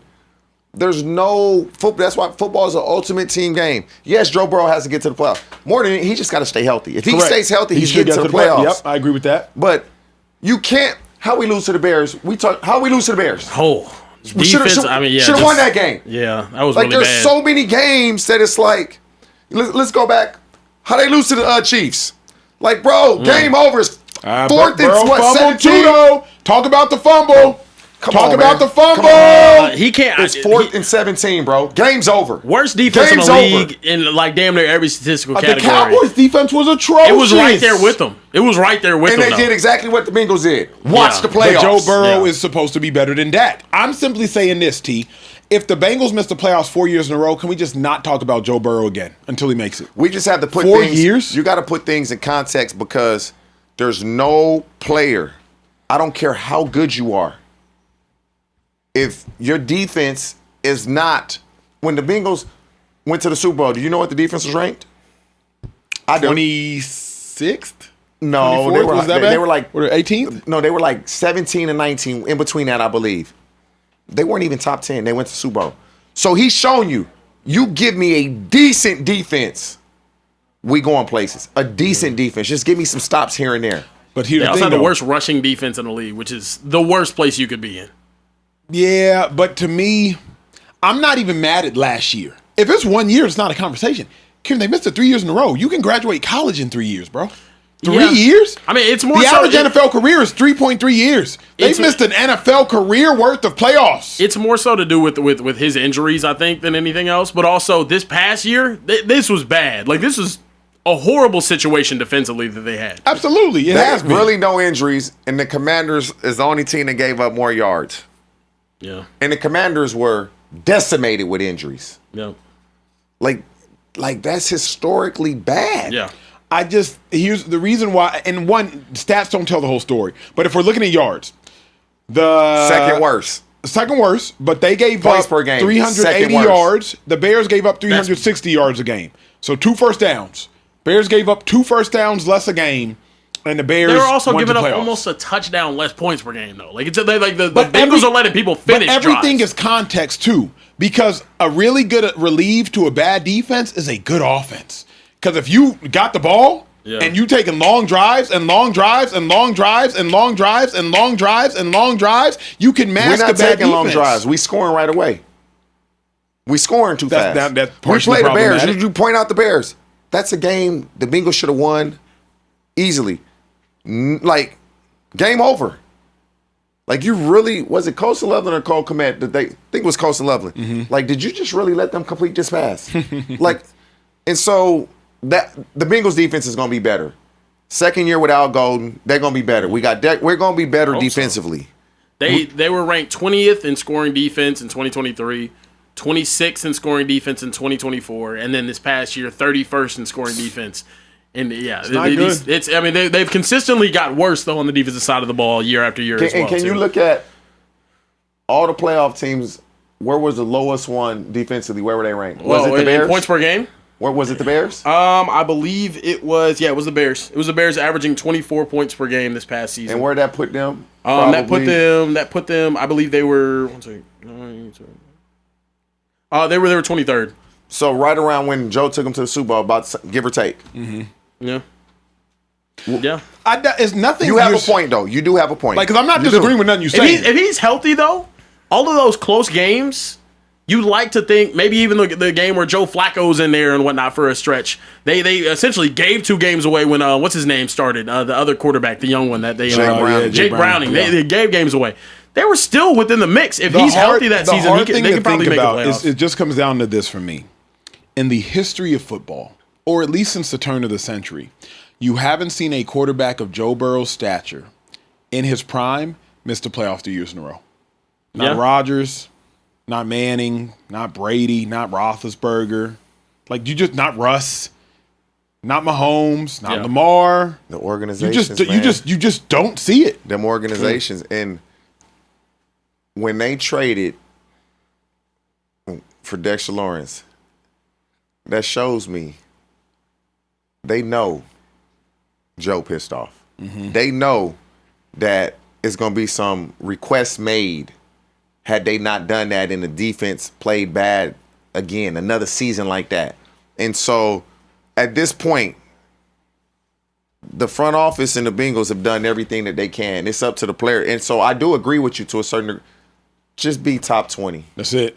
Be top 20. If you don't make the playoffs, then the criticism is fair. Yeah. Because too much is given, much is expected. And so it's hard to lead a team to the Super Bowl, and then now you can't even get back to the playoffs. Correct. And so, yeah, to a certain degree, man, that defense, man, they got to step their ass up, man. Big facts. Absolutely. Kieran, where we at, G? Moving forward, we got to talk about Diana Russini and Mike Vrabel.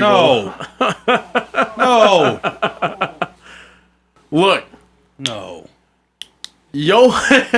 Yahoo Sports went out and said the NFL will not be reviewing teams' videos for jokes surrounding New England Patriots head coach Mike Vrabel ahead of Thursday's annual schedule release. The league is going to be letting teams use their own judgment regarding potential content about Vrabel's connection with Diana Russini, which, opened the doors to a lot. So, fellas, I present to you the Los Angeles Chargers taking a shot at them. I'll let you guys watch. Week 12 versus the Patriots. Conquer the cupcakes.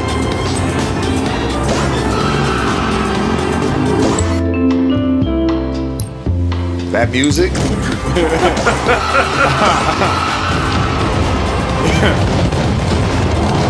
Week 12. So, essentially, they have like a next photo dump 1 mile. New York Post sent you a message that they had to exit out of. It was very light, very light. It wasn't as hard as I would have gone, to be honest with you.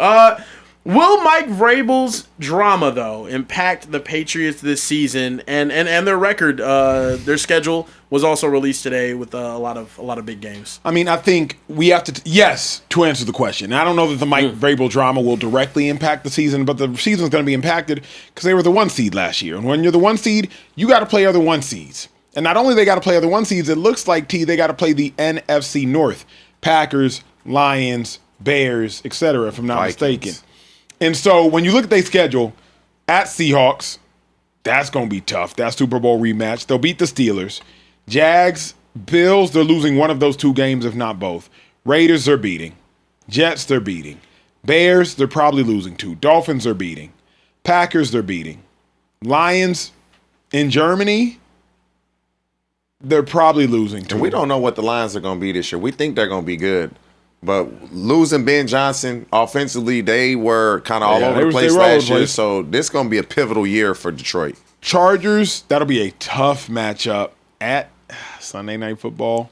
Hey, if Rashawn Slater and Joe Alt come back healthy, Chargers like that, the Chargers are going to be hell for everybody with them. Okay, we'll go Chargers L. Bills, they'll split, so give them a dub. Vikings dub. Chiefs, Mahomes is back on prime time and winning. Jets dub, Denver dub, Miami dub. But it's going to be, I mean, they probably going to have 6-7 losses. I could see 5 or 6. I could see that. Me personally, no impact. Ain't nobody worried about what Vrabel doing. I mean, we done been over this, man. He was knocking something down, and he got caught. Yeah, that was his girl. Yeah. And so he got caught. There's so much time that would have passed that no player is thinking about that. Once Mini camp is over. You go away. You may take like a little 4 to 5 day vacation, and then now you training for training camp. Once you get to training camp, that's going to be on nobody's mind. Nobody in the locker room will be talking about that anymore. That will not be a topic of discussion unless a reporter brings it up. Let me tell you when it will be a topic of discussion. If and when the Patriots start 1-3, which is incredibly feasible, at Seattle, at Jacksonville, at Buffalo. If and when the Patriots start 1-3 and have 3 losses through 4 weeks, they had 4 losses, I believe, all of last season. So, they lost week 1 last year to the Raiders. So do you think the offseason had anything to do with this slow start, Mike Vrabel? Hey, Mike, the defense has really been struggling. Obviously, you're a defensive-minded coach. Did the offseason have anything to do with this slow start? Hey, Mike, you only lost 4 games last year. You've already lost 3 through 4 weeks. You know, you think your team was distracted going into the season? When they start potentially 1-3, Mike Vrabel, Diana Russini, it's going to be discussed whether it should or it shouldn't, because I agree with you. It ain't got nothing to do with the X's and O's. But the fact of the matter is Jacksonville's going to be good. The Bills are always good. And the Seahawks, week 1, they're going to be just week 1, they will have the advantage. On paper, when you look at the Patriots and everybody in their division, clearly the best team. On paper, clearly the best team. The Patriots. Better than the Bills. Clearly. Clearly. You talking wild to say clearly. Huh? To say clearly? Clearly. No. Josh Allen, James Cook makes any very unclear. Josh Allen, clearly James best Cook, coaching staff. Moore makes it even more unclear. Josh Allen, James Cook, Moore, and Kincaid. So Josh very fuzzy. Josh Allen is a better quarterback than Drake May. Duh. James Cook is a better running back. Absolutely. And DJ Moore is better than any receiver they currently have. DJ Moore has proven himself to be a better receiver. Like significantly better. Talent-wise, he's not better than Romeo Doubs. I'm telling you that now. 700-yard Romeo Doubs. I'm telling you that now. DJ Moore's gone for 1,300. You respect the game, T. I don't care what he's gone for. You respect the game. I'm just telling you. He's had more opportunity than Romeo Doubs. Yeah, he created his opportunity. He was a 5th-round pick. He won a 1st-round pick, T. Who? DJ Moore, if I'm not mistaken. What was he? First? He won first? 1. Okay, you got me. Romeo Doubs went in round 4. That's what. Yeah, okay, I got him switched up. I got him switched up. I'm just talking a talent. They're gonna have AJ Brown. Yeah. So let's just say that they got AJ Brown. The Bills have not technically, a new head coach, and so now you're gonna do things the way you want to do them, which I believe is throw the ball more, because that's basically what you were at LSU. That's how you kind of have come up. I just feel like the Patriots have a better team than the Buffalo Bills. DJ Moore is a really good receiver. He's not better than A.J. Brown. A.J. Brown is going to be a Patriot. Defensively, who do we know what the Bills are going to be on defense? Who's their defensive coordinator? Can you tell me that? No, we got to look it up, because it ain't Sean McDermott anymore.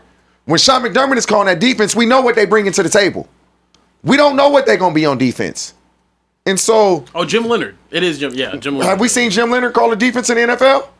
No, but he's a good mind. We know he's a good defensive mind. Seen him do it in college. Jim Leonard was good in college. We don't know what Jim Leonard is going to be in the NFL. He was a really good player. We assume he's going to be good.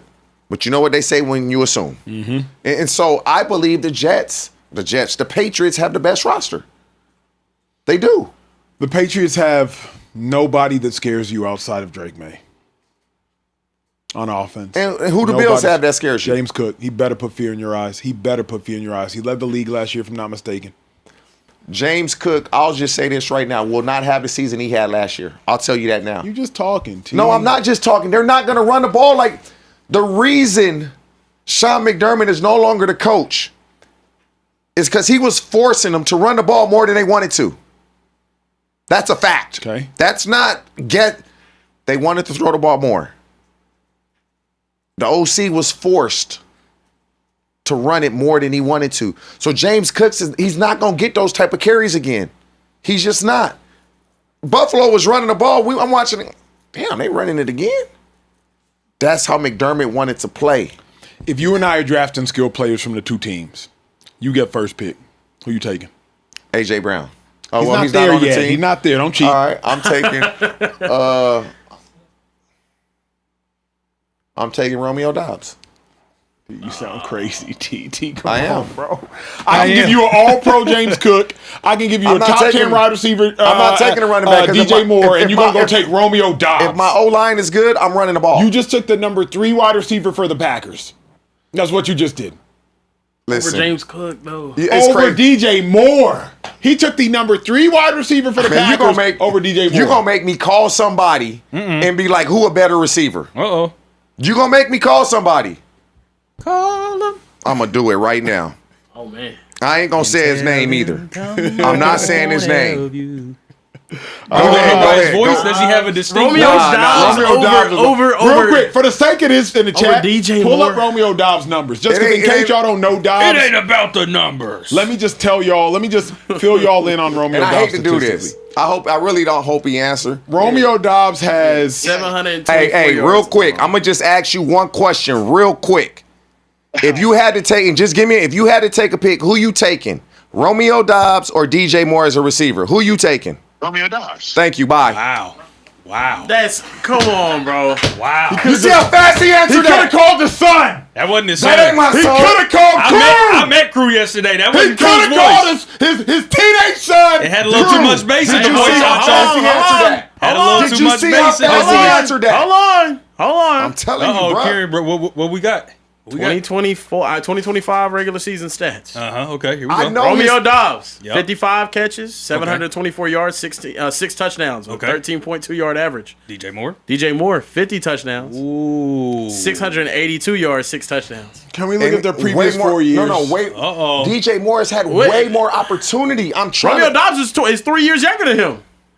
I believe you make your opportunities in the NFL. When you're It's when a you- conversation, when though. you I play hear for the what he's Green Bay saying. Packers, they have always kind of done this receiver by committee approach for the last 5, 6, 7 years. Forever. But the man separates himself. Greg Jennings. The man separates himself. Donald Driver. The man separates himself. Devontae Adams. The man separates Since himself. LaFleur has been the head coach, this is what they've done. They draft receivers when they don't even need them. This is what they've done. When you talk pure talent, quickness, speed, power, boy, Romeo Dobbs he up there with all of them. He's that good. I'm trying to tell I done trained the best receivers in the league, bro. I'm telling you. Here's what I can't disagree with a receiver. Here's what's hard for me to hear. Okay. DJ Moore had 3 consecutive 1,000-yard seasons, took a 1,000-yard season off, then had a 1,300-yard season. In the NFL, you don't stumble into statistics. You got to earn every single yard. Yeah. So the fact that DJ Moore has gone for 1,300, that means something. Romeo Dobbs' season high is 720 yards. Hey, but all I'm saying is he ain't know what we were talking about. And It was he objective. said it so fast. It wasn't even like a Let me think. he can play. Now, if you go off of production, of course you're going to take DJ Moore. I'm going off what I've seen in explosiveness, in the power, in speed. Now, James Cook is the best skilled player, but if I don't have an O-line, James Cook ain't doing anything. And so I'm taking who I know if everything is equal. But once A.J. Brown get there, he better than all of them. Yeah, that's fair. Romeo That's getting busy. I'm not gonna lie. Hold on. Yeah, Karen got the highlights playing in the Come background. on now. Nah, DJ Moore it's got busy with the quarterback from Temple that went undrafted with P.J. Walker. PJ Walker. PJ Walker was a problem in the UFL. Let's get some playing. super chats, G. NFL, listen, we have a ton of super chats. Uh-oh. Y'all are trying to stress me out. Dogs Barking Brothers Absolutely. saying, first off, OVO Bear, hit that freeze the world one more time. Freeze the world. All right, enough of that. Second, how y'all feeling about the HN contract? And did he put the other teams in a bind? Could he have gotten more money elsewhere? If I'm A-Chain, I'm not leaving Miami because of what I've done in Miami. And I think he's the 3rd highest paid running back. if I'm Man, not he got mistaken. broke off. Hey, Yeah. you play this game For that to chicken? make sure you set that forever. Yeah. He had to take that. A running back, you one play away from it being over. I'm happy for him. I'm happy for his family. They got 'Cause- state tax? I don't think they got state No, tax in not in Florida. Florida, no. Yeah. Because y'all got to remember now, when A-Chain came into the league, he was a track guy. Yeah. You know what I mean? Third round pick. And He so was. He ran track for real, too. I'm happy for him to get that type of payday, and him and his family, they set. Yeah. I'm happy for him. Absolutely. That's love. JoJo, our draft pick, said Glaze Bear, on his knees Bear, zip it up when you're done Bear. And anyway, how do y'all feel about Seahawks this season? And I can't wait for the Duke Seahawks shoot to beat Bear. the Eagles. T already answered. We talked about that, yeah. Mike Rodriguez, 1499, says, shout out Speakeasy. What do y'all think about the Birds playing Bears in the Windy City week 3? I'm going to be there ready to freaking go. My fam, all Bears fans, appreciate y'all. Take care. They play in Hashtag Chicago? Flag is Fly. Chicago, bro. Hey, that's one thing that I will say though. When Chicago is on your schedule, you doing this. Please, Hoping it ain't no snow. please And let it be in the early, first bro. 6 weeks of the season. Chicago and Green Bay. Green Bay not that bad to It me wasn't. because the way the stadium sits is kind of down. Green Bay was hell. to Man, for bro. me, Chicago, Buffalo, Pittsburgh, Cleveland. Yeah. Cleveland's terrible. Woo! Man, the sun was out. Like, it looked like it was 90 degrees. It was like negative 12 in Yeah. Cleveland. It's the Midwest. Chad didn't even play. We threw that thing 8 times. I didn't even get one target. we ran it like 50 sometimes, bro. I believe Yeah, it. But that's y'all facts. Californians are soft also, TJ. I'm is sorry. true. It's probably the only thing about you that Hey, I don't like it's the not cold like weather. macho bravado, but We'll play in it, but we don't want to. No, they don't want to. yeah. Art Stone said, given that Snack Prescott has already declared the Cowboys will be going to the NFC Championship game, surely you will be donating the Rams jersey to an actual Rams fan. You won't be able to fit it soon anyway. Absolutely. Look, man. Get in contact with me. Shoot me a DM if you want the jersey. I'll be giving it out. Brother, whenever, the percentage of Hey, our but ain't the fans kid- that can ain't- fit a ain't y'all 4X Rams generation- jersey ain't is y'all It's a just... three. It's a 3X. That, Oh, y'all my going bad. back to the baggy clothes though, so it's gonna fit. Facts. Y'all going back to the baggy clothes, That is right? true. That's what y'all do. Nah, I do. It's already But baggy. there's on me, though. baggy? This, Yeah, this, there's- it's baggy, and then it's like I'm wearing another How many, T-shirt. how, Like, many, it's- how many pounds you down? Right now, like 38 and almost 40. Yeah. Keep working, That's man. good. I know. Keep working, big Good. fella. We Keep cooking. working. Good. Proud. JM I'm hoping I 2020 can hit this said, goal, but God yeah. is good. Bills have 2 holiday games. You're not gonna let us call in response, We got so many. bro. I know how First it was shout out to the hub. Now we can't even shout out God. What you been That's doing all crazy. day, What is bro? he on? All over right, there, bro. okay. You know what? Let's take our time, and then when Acho's like, bro, hurry up, come on, read the super chats, come on, bro, come on, can you get some? All right, we gotta keep moving, bro. I'm tired of hearing the same. Well, I mean, this is taking too long, so get to it. God is good All the time. and all the time. God is good. Amen. Bills had 2 holiday games, Thanksgiving and Christmas, 7 primetime games, and only 7 1 p.m. regular games. Is Josh Allen officially the face of the league in the eyes of the NFL? I think the league is just smart. Mahomes is hurt. You don't know he's gonna come back. Bet on Josh Allen. Josh Yeah. Allen is great TV, And he ain't hurt. Superstar wife. In every game, is gonna be competitive. Absolutely. That's fair. Central Cash, shout out to the weird cousin in the chat. Number 1 pick. Said, let's show the Niners calendar as well and Carebear. Let's put money on that Niners Cowboys game, big boy. Oh, $200, Oh. in fact. We could put $200 on the game. You just got to promise me not to pay with your mom's credit card. That's the problem. That's the only. I don't know if We can do that. Well, I need cash in hand. Wait. He sweetened the deal. Kieran. What did he say? He sweetened the deal. He said, and I will no longer make AI pics and vids of you in exchange. I take your place on the show. For a show? Take my place for a show? No, I'm not, Hell Oh, no. for a show. Yeah, my bad. No. Just one I'm not show. letting for a Central show. Cast in here, bro. No. These lights will never turn on again. Bro, I'm not letting Central Cast. We can't let Central Cast know where the show Where the is. show is. Hey, No. hey, Hell no. wait. He in Stockton, right? What he gonna drive down? Nah, he's in like Bay Area or something. Oh, he is. if Acho told Central Cast right now, barrel down the camera, Central Cast, you can pull up on us anytime you want. He would be here in record time. He would be on Skip Lag finding the cheapest, closest, most affordable flight to get down here tonight. That weird cousin is thirsty. We not Love you letting though. we not letting Central Cast. No. He can't. He would be like remote only. Bryson Campbell, 970, said, give me your thoughts on that Niners schedule. They are ranked as the 8th easiest, but they got some brutal opponents and travel most miles of any team this season ever. It'll be interesting. Also, F them Cowboys. Nah, they do have a couple of big games. They're playing a lot of the NFC East teams as well Okay, this Niners year. schedule. Yeah, they're playing. They're starting off the season with the Rams. They have the Dolphins, Cardinals. They have the Broncos. Then the Seahawks, Commanders, Falcons, Raiders, Cowboys. Then they have, I believe they play the Minnesota Vikings in Mexico. Their schedule not bad. Yeah, it's not bad. It's not a bad schedule They at all. don't ever have like a really tough stretch. Nah, it's not bad. Yeah, It's but just a it's not tough ass division to be in and play that regardless. part because the thing is Yeah. the Rams, Chargers, Chiefs, Eagles is 4 of your 5 games in the They season. 5-2, 4-3. It really going depends into the on- bye. I hate the ending. Think about it. You got to go Rams, Chargers, a desperate Chiefs team, and a desperate Eagles team to end the season for your last 5. So even if you sitting at like 8 See, and that 3, Chiefs game can be a coin flip. How long does Mahomes sit out to start the season?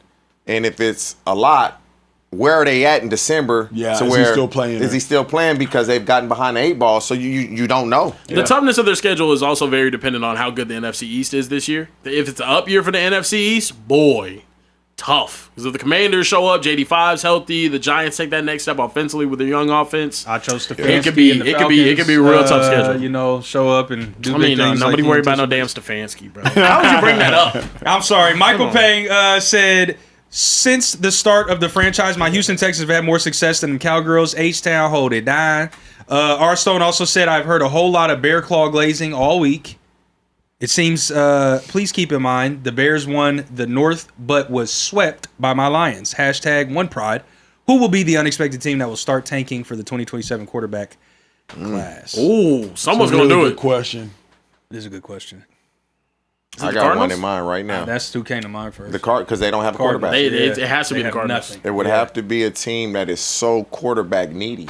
It'd be the Cardinals or the Jets. One of those two teams. Yeah. Both of those teams need. Brissett there though, right in Arizona. Yeah. Problem is Brissett is good enough to win you 6 to 8 games. Offensively, yes. Brissett, that's the thing. And But they he- got a new head coach. Head He was coach ain't gonna moving want the to about ball. ball. Miami? He did very What well if Malik last don't year. pan out? Offensively, say it again. What if Malik don't pan out? That might be my That's favorite interesting. one. Because Miami sucks. Hold up. Miami What sucks if and they Malik traded a don't lot pan- away. Malik don't have nobody. Like, Yeah, he don't have anybody. he don't have anyone. But that's Yeah, the point. The gone. cupboard is bare. Unless this was their plan, So Miami has the track record to win the fewest games. Miami don't even have to tank. Correct. You know what I'm saying? Yeah, So I it's think it's like gonna be Miami, they wouldn't even actually, have to tank. Now the Jets drafted Cade Klubnik from Clemson. At yeah. one point, he was projected to be a top round pick. He was a pick, number one yep. pick coming out of high school.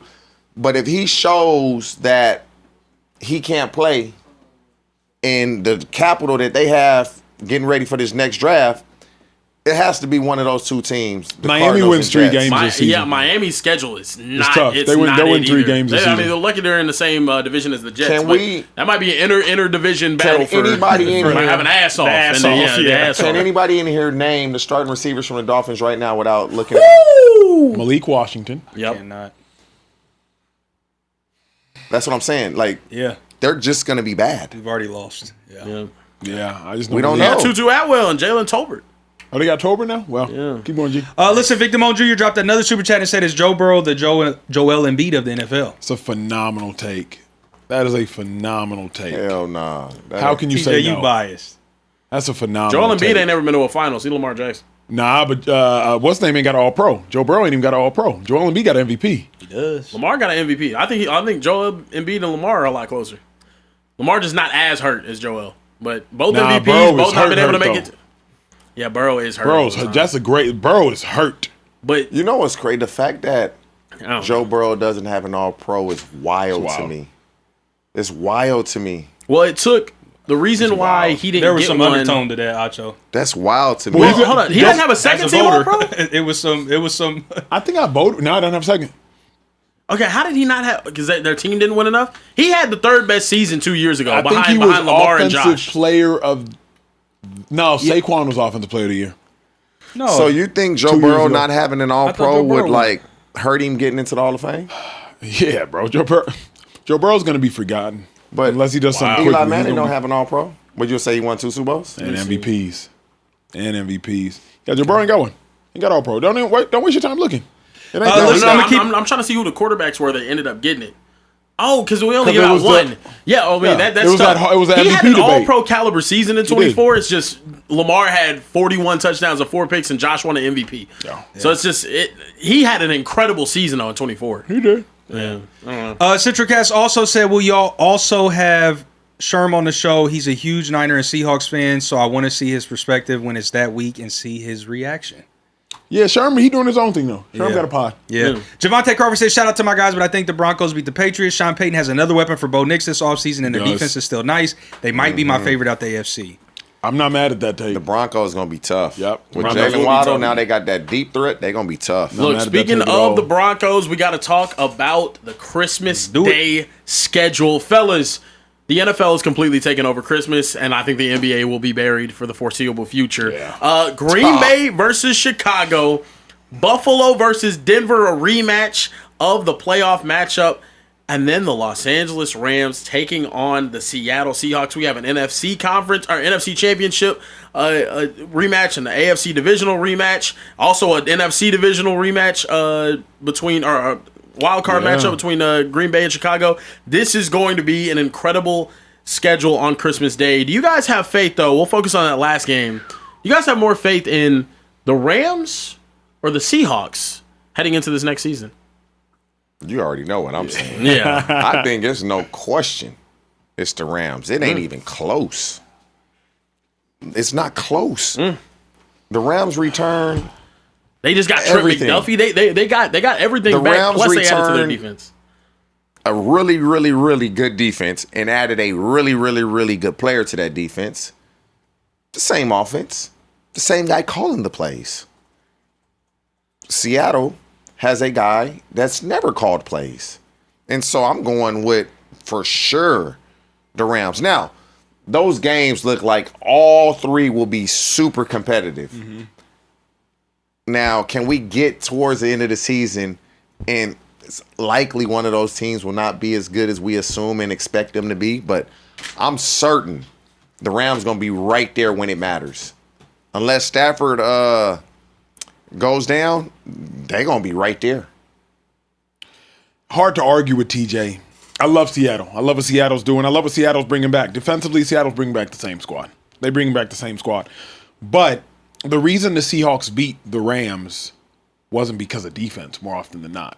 It was because they had enough firepower to outscore them when necessary. And you think they can do that now? No. That's why if you're making me choose, didn't Seattle win one game 38-37? It Am I was making that up? real tight. I think they won one game 30. Yep. I'm hard pressed to Wasn't just it? You remember it was against the Rounds with a little 2-point conversion when the Yeah, ball so hit they the had the ground on miracle, FBS. bro. And a punt. They had a punt return with Yeah. Shaheed, bro.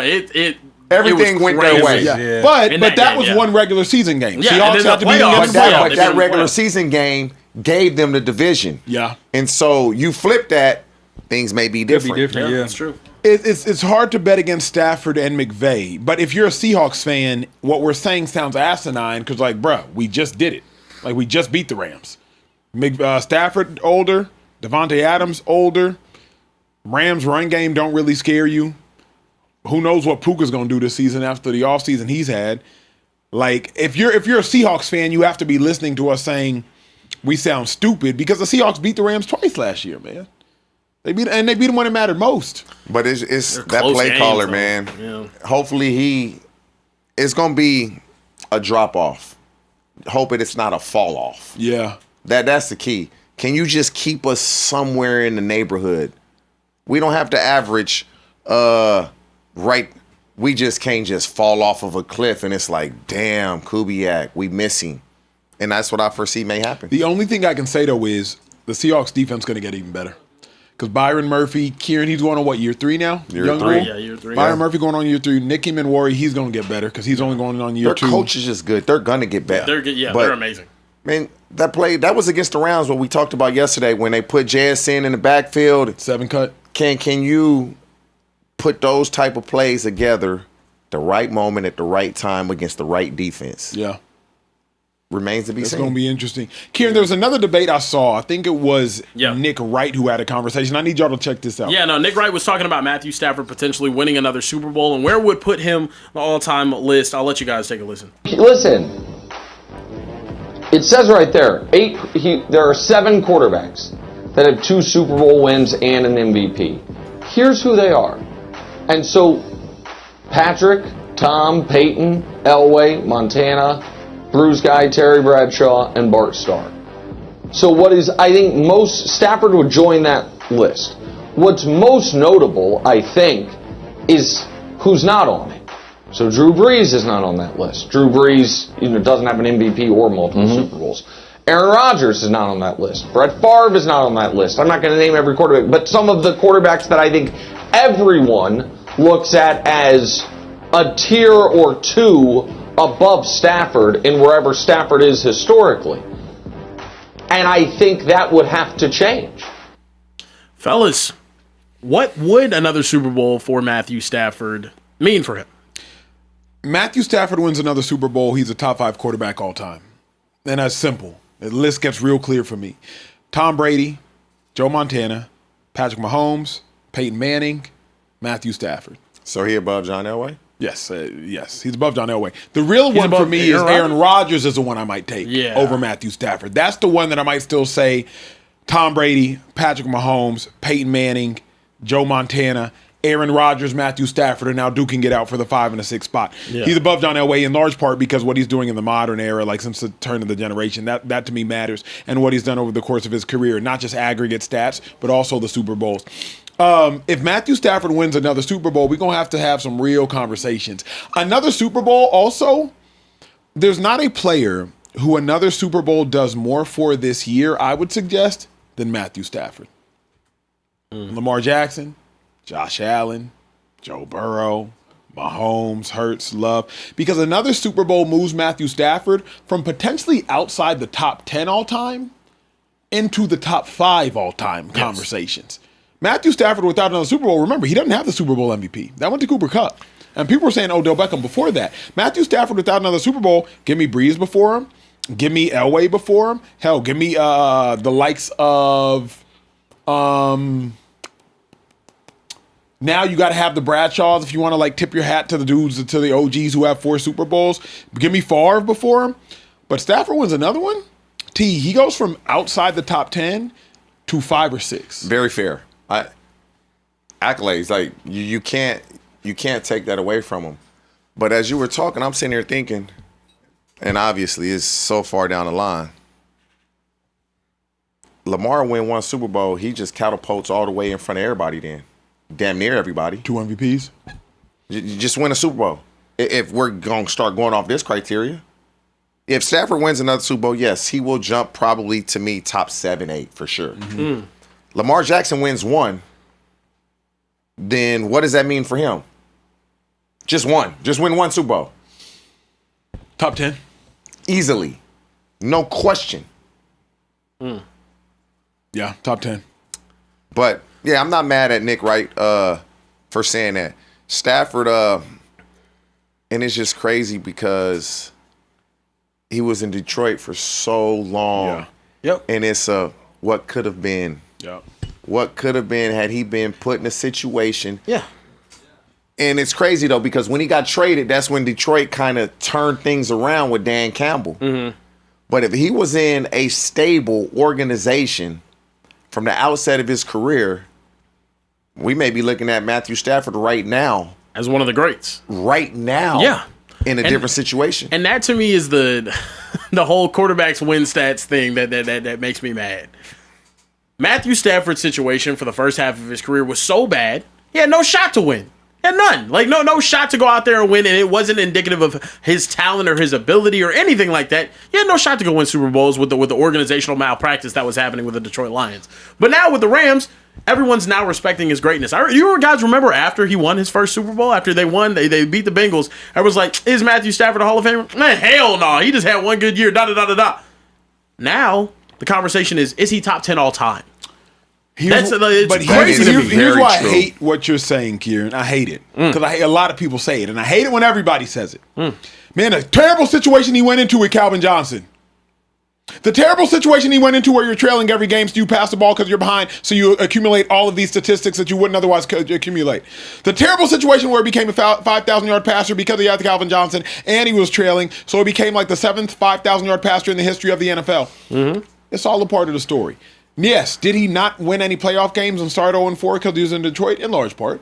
But the terrible situation gave him a top 5 receiver in the history of football, which allowed him to accumulate so many aggregate stats. But if he stays there, we're not talking about Matthew Stafford. Facts. If he's still in Detroit, he's not even in Hall of Fame conversation. But here's where he might be with Dan Campbell, what they've done. Here's where I disagree with y'all. Because I think eventually your greatness will permeate. Dan Campbell would have shown up eventually. And Amon-Ra would have shown up eventually. And Jahmyr Gibbs would have shown up eventually. And Penei Sewell would have shown up eventually. And if we're being real, Matthew Stafford on the 2023 Detroit Lions. They win it. They win it all. Yeah. Or the 2040, was it 23 or 24? Both of those years, they win it all. They show up eventually, right? Is Matthew Stafford going to put his body and mind through showing up eventually after all of what he's been through injury-wise and all the losses? Exactly. Here's why. After that first year, he might have been done. Let me push back. Matt Ryan all but essentially did. Now, the Falcons weren't as bad as the Lions, but Matt Ryan was 4-12, 4-12. But Matt Ryan was never as good as... He won an MVP. Never as good. He won an MVP. Never as good. He won an MVP. Never as good. He went to a Super Bowl. Never as good, though. You're not wrong, obviously. You're not wrong. But if you win an MVP and you go to a Super Bowl in the National Football League... That's crazy that Matt Ryan won an MVP. That's crazy. He won an MVP. That's really crazy. Tom Brady was suspended for the first 4 games, so he was invalidated from winning. But I still have to say, Kieran, the reason I don't like that take when people are like, oh, he went to a terrible situation. Bro, he got to play with Calvin Johnson. So, like, at the end of the day, he gets amplified because he got to play with Calvin Johnson. Now, what do you mean? He got to play with Calvin Johnson. He had Calvin Johnson, Golden Tate, and name one running back that did anything. He doesn't need a running back. Name one running back that did anything. I'm not talking about the winning. His statistics. Matthew Stafford gets his all stats these are nice. I've seen a lot of quarterbacks in ass situations that are behind and need to throw the football, and they were never able to have a 5,000-yard season. Ever. There's a reason why less than 10 quarterbacks in NFL history have 5,000-yard seasons. But if you're Matthew, what I'm saying is we can't say, oh, he just went to. We add context. Situation in Detroit for winning was not good. Yes. But for stats, it was great. And he's going to make the Hall in large part because of stats. No. Plus the MVP. No, he's gonna make the Hall. He wouldn't have made the Hall if he had the stats and stayed. He's gonna make the Hall because he's gonna make the Hall because he left, won a championship and an MVP, and he got to show everybody what it looks like when I actually have a solid team around. I think he would have. Think about John Elway. John Elway didn't win a Super Bowl until his 15th year in the league.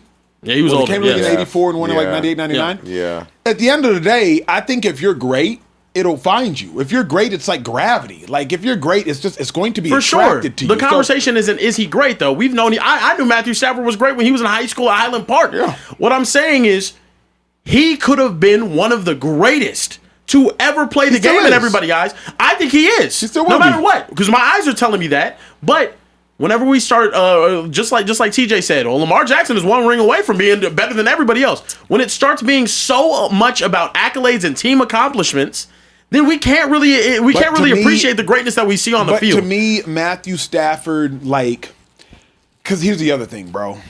It's just context matters. Stafford's amazing. He does not win the Super Bowl without Aaron Donald and Von Miller, the 2 top 5 players of the generation. So, he didn't just go to a good situation. He went to the best situation. Everyone needs that, though. Not everyone needs that. Not everyone does. Everyone does. Everyone does. Name somebody that just won that at won the a Super highest Bowl without it. Aaron Donald and Von Miller? No, I understand. Everybody needs it. Everybody needs great players, though. Those aren't great players, Kieran. Those are some of the greatest. Those aren't great players. Jalen Ramsey. I hear that. Aaron Donald, Von Miller. They are all first ballot Hall of Famers. Yes, Von Miller wasn't the Von Miller. We've gone over this. We've gone over this. We have. He wasn't the Von Miller. I'm not pulling that clip up either, Emmanuel. He wasn't. He wasn't. The third down, but everybody talks You're about the the second down. though. Tell me I'm Nobody lying. talks about the second down. You already know it. You're lying, dude. No. Von was amazing. Donald was amazing. Jalen Ramsey was amazing. When you talk that, you got to be in your prime. Jalen Ramsey was in his prime. Correct. Aaron Donald was in his prime. Von Miller was not. Von Miller had a 10-sack season. But he was not in his prime. Because his prime was 20 sacks. I mean, but my whole point is, Von Miller was a very good player at that point. Elite. He wasn't a great player at that point. He was elite. No, nobody would say that. God damn. He was a good player at that point. He was elite. He was elite. Before. He was elite. Bruh. Oh, If he was an elite, he would have been Devon Chat. Miller playing every snap. We'll see, That's when you know you're in your Pull prime up when you're Vaughn playing every again. snap. Pull up, not the video. Just You pull gonna up pull up his numbers? the numbers. Here we go, man. Hey, He had what we some do to sacks Vaughn in in this No, studio, it's just that it year. hurts. It truly hurts my heart, bro. We're talking about a 32-year-old Von Miller. I mean, like he's amazing, but yeah, he had 9.5 This sacks dude that year. had 9.5. But it's not the 13 and 14 that he had. He had the year that they won 9.5 in championship. 15 games on 2 teams. Listen. Kieran. In 15 games, Kieran. No. On 2 teams. This is elite. I come in as a rookie, I hit you with 11 and a Go to the half. playoffs. Then I have 18 and a half. Then I get hurt. 18 and a half. That's when he, like, in your year sophomore 1 year. 18, bro. He through was, 9, and look, elite. he's a Hall of Famer for a Go to reason. the playoff run. Go to the playoff run. In the playoff run, he had. Go ahead. I'm sorry. Yeah. Sack, 2 sacks in He the had Super 4 Bowl. sacks in 4 games. Yes. 2 sacks in the Super Bowl. Okay. And y'all said Go to snaps. wanna Go talk. to snaps I don't- played I when he don't was know. elite, and then go to snaps 2 played. sacks in the Super Bowl, T. I remember when he had. He averaged a sack a game in a playoff run. Okay, so he had 4 sacks in Man, 4 this- games during that playoff run. Whenever they won the Super Bowl, he had 5 sacks in 2 games. So that's. Yeah, he had the Five. Marcus Ware playing outside of him too. Oh my God! And hold up, And that hold helps. up.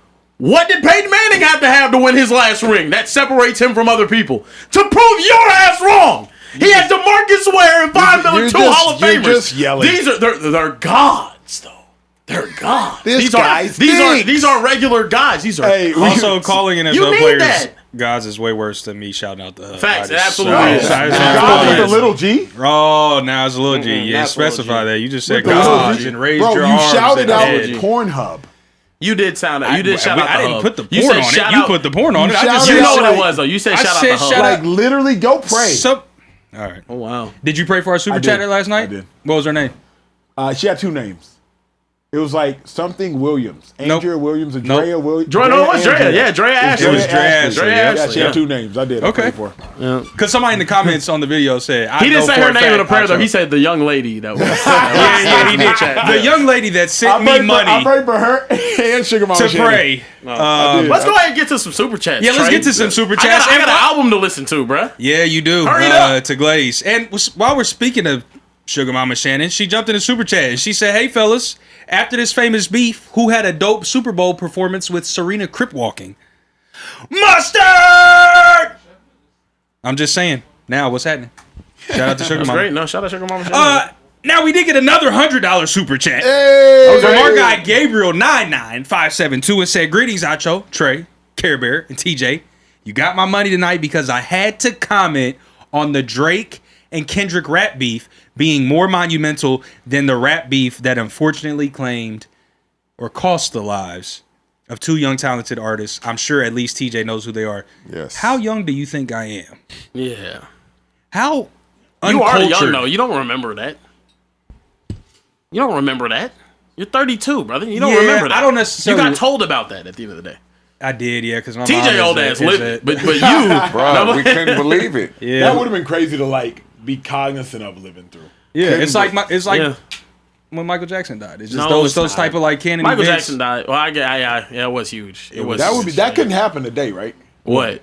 Like Two rappers. Pac Big, You said what? like What you Pac mean? and, Pac and Biggie, like No, it I mean, it could. It It would could. be. It would be It way happens. bigger if I just like, think it though, happens, just not with the best. happens- Like we it see happens- Fulio. You know what I'm talking Julio, about? Julio, yeah, Julio yeah. and It happens, Fulio just not with the big names. dancing Like, on it's each not other's gonna- that's graves. just- Yeah, that's it's so- just not that's the just too so big. sad. it couldn't bro. happen now, though. I don't think It Because could, but but I council hope go it to doesn't. because of camera phones and I because of this think- and that, there wouldn't be any ambiguity I around who think did it. because Quando Rondo and that big, King Von. if they're that big, like Tupac and Biggie were, somebody big also would squash it because they that's would true. not want Jay-Z. it to get to that point. So they would try to get these individuals together. It's like, hey, Yeah. we can't have this happen. So Yeah. because of social media and where we are today, somebody that means something And would also, try I to don't think be a we'll see. mediator. I don't think there because there's so many artists out now, and it's so easy to have a platform. We won't see 2 juggernauts polar only ones that opposite could like is like- that is like in terms Kendrick of and like. Drake. I mean, Yeah. we just saw it and they kept it. They kept the rap strictly- music yeah, though. Like, strictly yeah. there, and that's what you Well, do. but in I large think part, personal. in large part because of Drake. Like Drake had to take either the high road or the off ramp. Because after what Kendrick said about Drake, like Drake is the one who, at the point in which you call me a pedophile in the Super Bowl in front of 133 million people, I have, you crossed a line. Yeah. Like, I mean, the line was crossed whenever you dropped the song. I'm done using words. At this point, like, if you Kendrick's wanted to get biggest song of his violent, entire career. you could have gotten violent then, but Drake took the off-ramp or the high road, whichever one you want to call it. Yeah, I mean, he's trying to get back on Iceman. We'll see. The biggest and best song of your entire career that you performed as the hit piece of your Super Bowl show is About Me. So, clearly... It's about you after you diss me and my family continuously, and I got the last laugh. Oh, cool. So It's a diss track. But the reason why it's the biggest song of his career is because Drake is bigger. See, For look, the sake Acho, of time, he for the get sake of he time. get that hand point. See, we start slowing the super chats down, but he was just wanting me to slow. Gabriel 99572 also jumped in and said, I also wonder if TJ stands for these jokes because he is hilarious. Central Cat said, I got the address. And I'll see y'all in the Speakeasy Central if Cast, I don't get arrested. We have security, Central I Cast. for real did, Hey, though. if Thanks, you don't, bro. I just got to get to the car. I don't even got to get that far. What that dude in Philly said, I keep that thing on me too. You come around here, you will get clapped. So try me if you want to, weird cousin. Meets me outside. Say Team Light Skin, So Glow Trey, Glizzy Bear, and the Zulu Warrior Acho.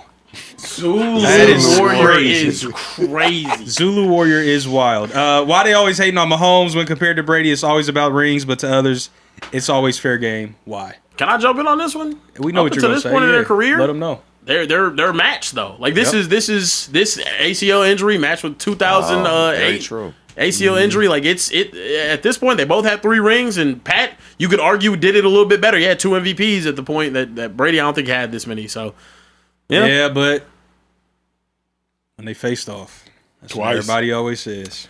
I hate Not that once, argument. but twice. I hate that argument. D Ford just completely changed the GOAT battle in quarterbacks because he lined up off sides. This is You're assuming that completely changed the trajectory of the game. no, it did. No, the game's over. If D Ford, I'm not assuming. I'm going Super Bowl. If D, I'm no, not no, worried the Super Bowl. I mean, it is. We heard what Shady said though too. It's his offensive line got smacked the entire game. Yeah. The dude tried to throw a touchdown horizontal. I'm Yeah. not And even he talking had about the backup Super left Bowl. tackles, He but- he would have lost that one. It is Yeah. what it is. But the AFC Championship game, the 2 times that they played, dude, D Ford lined up off sides, his hands across the line. Tom Brady throws a game-sealing interception, gets called back, and they end up going to overtime. After Pat already did his job, they go to overtime. Pat can't get the ball. Brady goes down the field. They win the championship, or they win the AFC Championship. Go to the Super Bowl. It's tough. It'd be like that. It is tough. Listen, King Drewski, another resident comedian of ours, said, "Yo, how about them Broncos having not 1, not 2, not 3, not 4, but 5 primetime games and stop glazing isosceles bear." And pause on that ear comment. You're pushing 30. Lock in. Who's pushing 30? Brother, you'll be 28 this year. Brother, that's not pushing 30. That's pushing 30. Y'all pushing 40. I'm not pushing 30. I'm 32. I'm closer to 30 than I am 40. Nah, you closer to 30 than I am. I'm not even there. Barely. Listen, we also just got another $100 super chat from Josh the Minute. Said, I was leaning towards one to be on Acho and Social Trades team next year, but this episode has shown me TJ and Carebear is where I be. That's Come on, what I'm baby. talking about. Yes, sir. Come on Bro. over, Yes, baby. sir. They don't respect their players. They don't adhere to their requests. Let's go. They got players who want to get traded. But listen, wants we don't structure. even make a case to So, hey, recruit him. that 'Cause let team me- is let me giving shout-outs finish- to the hub. Let me finish his super chat. Why he wants to side with them. Hey, Carebear, ain't nothing wrong with eating a little bit of cake. Let's go, baby. Hashtag Yes, sir. free agent in waiting. Side note, TJ on the Ravens was elite ball. Yes, sir. Hey, so he agreed with you also. So you Yeah, know a but little bit. but Kieran was so emphatic with his desire and lust. My fault that I'm to not. munch on ass. Why aren't you emphatic with your desire to love your woman that you're married to? Oh, I do and that. with the They child. do that, bro. I do that. That blows I'm just saying. That's why she got a I'm bun just in the oven right now. Listen, Darius Song Yo. said God is good All the time. and all the time. God is good. If SGA goes 60-0 in the playoffs, wins MVP and Finals MVP, is he better than IT from Detroit? What? What?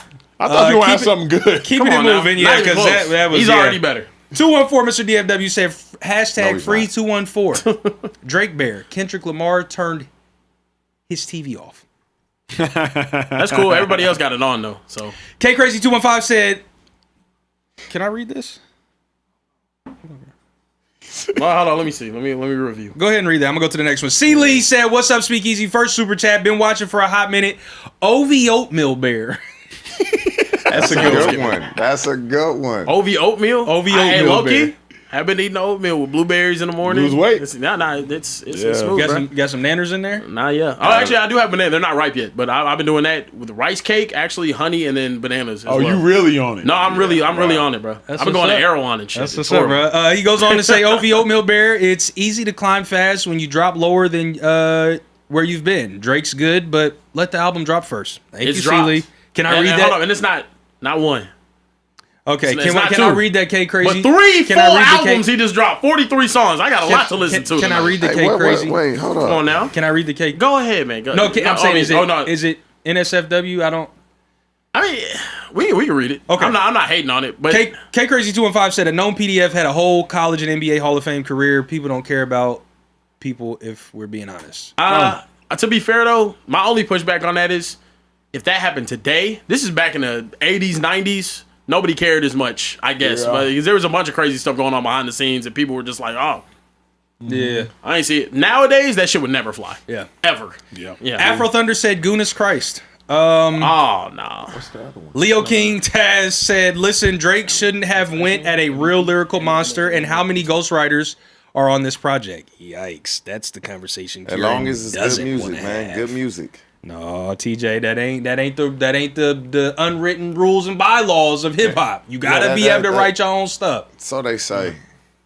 As long as it's good music, I don't care who writing. That's fair. Michael Moten said, "Not the biggest. What M and 50 did to Ja and Murder Inc. needs to be studied. Ja was hot, and Murder Inc. was on fire with Ja and Ashanti, and they, for all intents and purposes, ended their careers and the label. That's fair." Listen, guys, I'm gonna read one more. We got to keep it moving. I know y'all been heavy in the super chats today. Victor Diaz said the Broncos' first 6 weeks are harder than the Cowboys' first 6 weeks, in my opinion. Acho. awesome. He said the Broncos' schedule 6 weeks in is harder than the Cowboys. I got to see. I don't know. I'm gonna tap in with you after that because I don't know what the Broncos' first weeks. You know, let me, for the sake of answering it, what's the Broncos' first 6 weeks? Let me see real quick. Let me see for the sake of answering the Broncos' first week. Read one more super chat one. Delusional Vikings fan said, "Trey, it's funny how you hype up the 49% on the Drake poll, but disregard the validity of the face of the WNBA poll when it was a landslide victory. Hurts got a shout out. Unless you got on Instagram and saw that 56% sided with me." Damn it! What happened? Shit! What happened, wrong, brother? bro? Are you okay? Jalen Hurts got a shout out on the Drake album. Oh yeah, he did. Did he? He did. He did. Shit. The Said, bar. industry is oh, go really. ahead. He said industry is really evil, and I'll face the way they paint me, but it hurts just like the Philly Eagles. I just. Wow. Wow. Womp, womp, womp. Thank God it was an ass bar. That was a terrible bar. Yeah, He put Jalen Hurts in there, so it had to be bad. Come on, now. Yeah, that was a terrible bar. And also, industry's evil. What was me? I'm All right, Drake, whatever, yeah. bro. Let's keep it moving, Hey, man. man. That's all I got. Oh, what? You pulling up the Broncos? Yeah, I'm schedule? pulling up the Broncos. Okay, well, listen. R. Stone said Drake. Drake is cool and all, but 3 albums and 1 release. Who does he think he is? Master P in the 90s? He's the greatest hitmaker of this time. And argue with your mammy. You said the first 4 weeks? 6 weeks. Oh, first 6 weeks. So they play the Chiefs, followed by the Jags, Rams, 49ers, Boy, that's a Chargers, gauntlet. and Seahawks to That's a start gauntlet. the year. Holy crap, guys. That's That's a best schedule. 3-3. Whew. The kicker is if I can get the Chiefs at any point in my life, give me them week 1 because I might see Justin Fields. They get the Chiefs on You the seeing road. Justin Fields. Yeah, if I see Justin Fields, that's a dub. Jags is tough. Whoa. Bless you. Whoa. Yeah, we not just go gloss over We're in the that. super chat segment. This ain't getting clipped though. We Wow.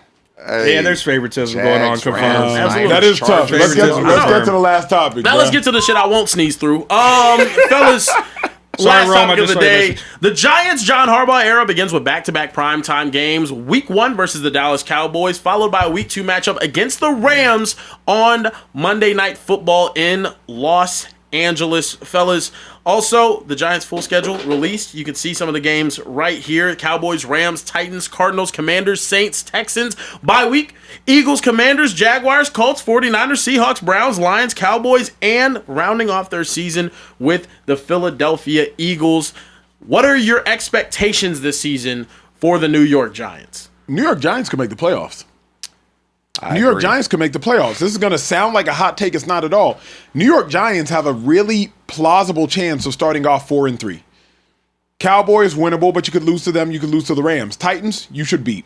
Cardinals, you should beat. Commanders, you can for sure beat. Saints, you can absolutely beat. Then you play the Texans bye week. You're 4-3 sitting at the bye. You got the Eagles, it's going to be a loss. Then you play the Commanders again. You can beat them if you lose to them earlier, whatever the case may be. That could be a dub. That could be your fifth win. Jags, lose. Colts, your sixth win. Niners, TBD. Maybe you beat the Niners or the Seahawks. 7 wins there. Browns, 8 wins. Lions could be bad. It could be 9 wins.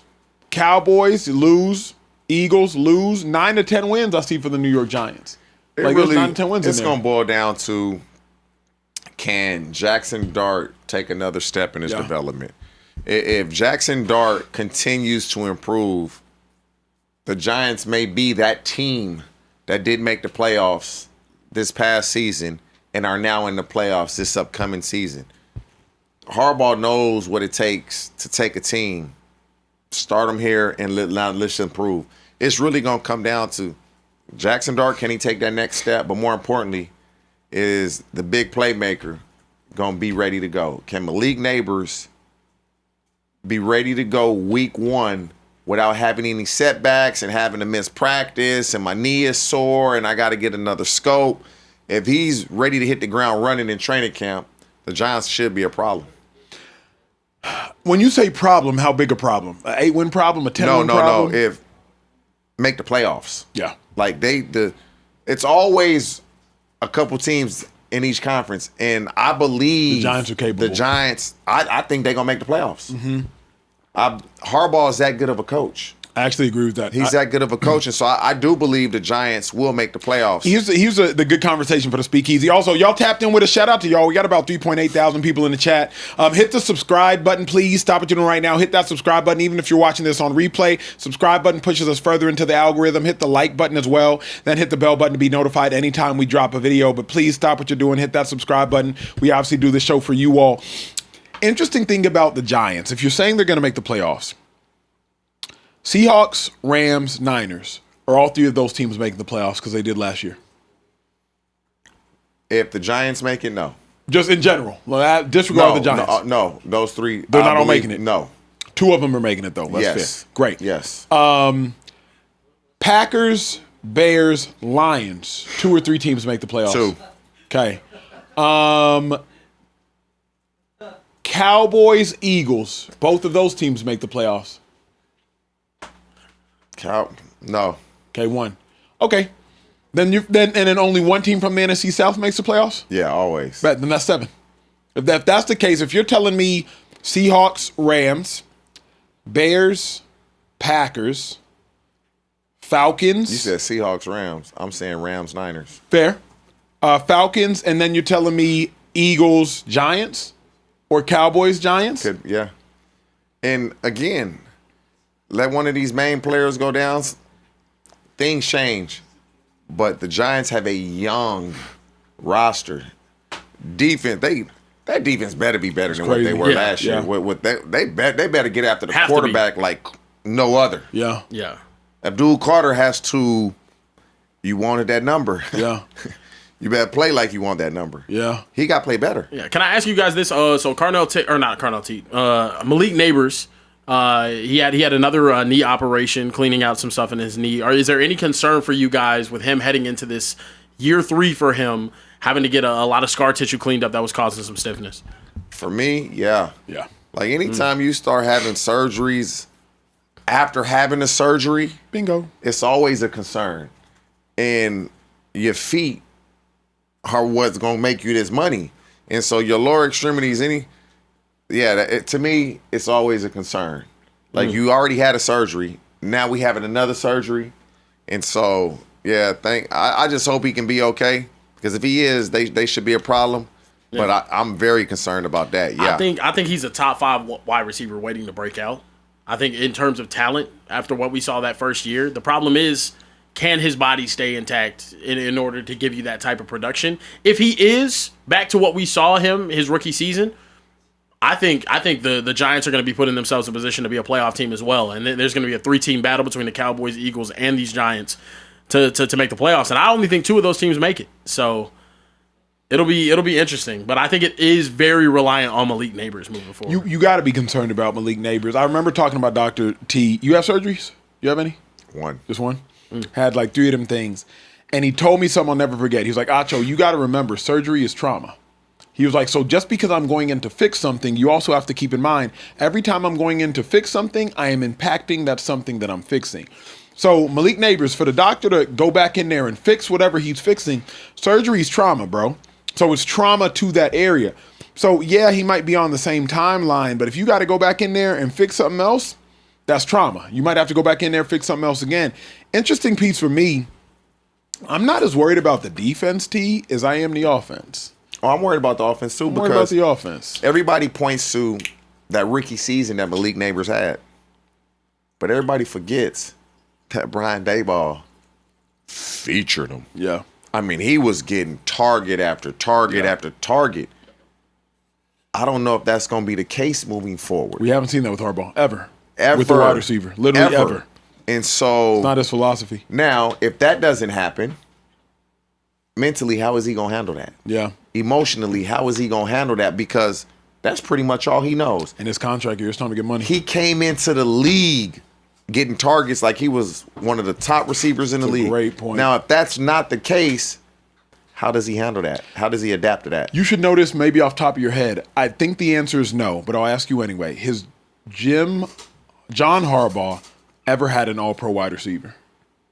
I don't know that he's ever had what I mean by that is, has he ever had a receiver that had all-pro the season he was in a Harbaugh offense? I don't think he's ever I don't believe Anquan was an all-pro at that time. Steve Smith wasn't. Unless Zay Torrey Flower, wasn't. nobody, none. Yeah. No. 18-year tenure John Harbaugh's Never. had, and he's never had a receiver get an all-pro accolade while he was there. With that being said, Scatterboo will be featured. But Malik Neighbors, and you know what else people going to do now, T? They going to attribute it to Malik Neighbors' injury. And it's not. It's just the style of offense that he wants to run. Mm-hmm. That's just what they want to do. Now, he's going to be featured, but it ain't no Brian Dable feature. Yeah. You know, when you get a Brian Dable feature, you know, that means something. That's why I believe Carnell Tate is going to be like, whoa. You did say Tate will have a better statistical season than Malik Neighbors this I believe so.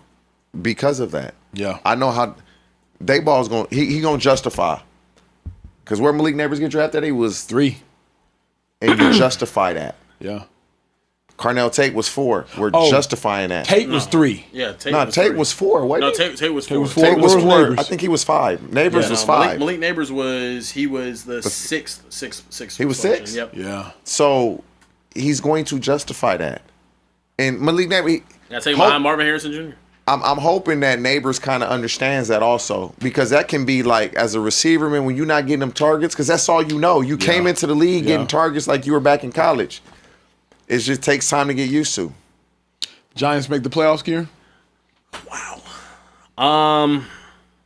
Nah. I'm going to say the Eagles and the Cowboys both make the playoffs this year, but I'm not willing to throw the Giants in there because for me, Jackson Dart's still more of a question mark than people think. Mm-hmm. He really is. I think he was in a phenomenal offensive system, and he was able to make plays, but a lot with his legs, and then he was also playing dangerously, getting hurt.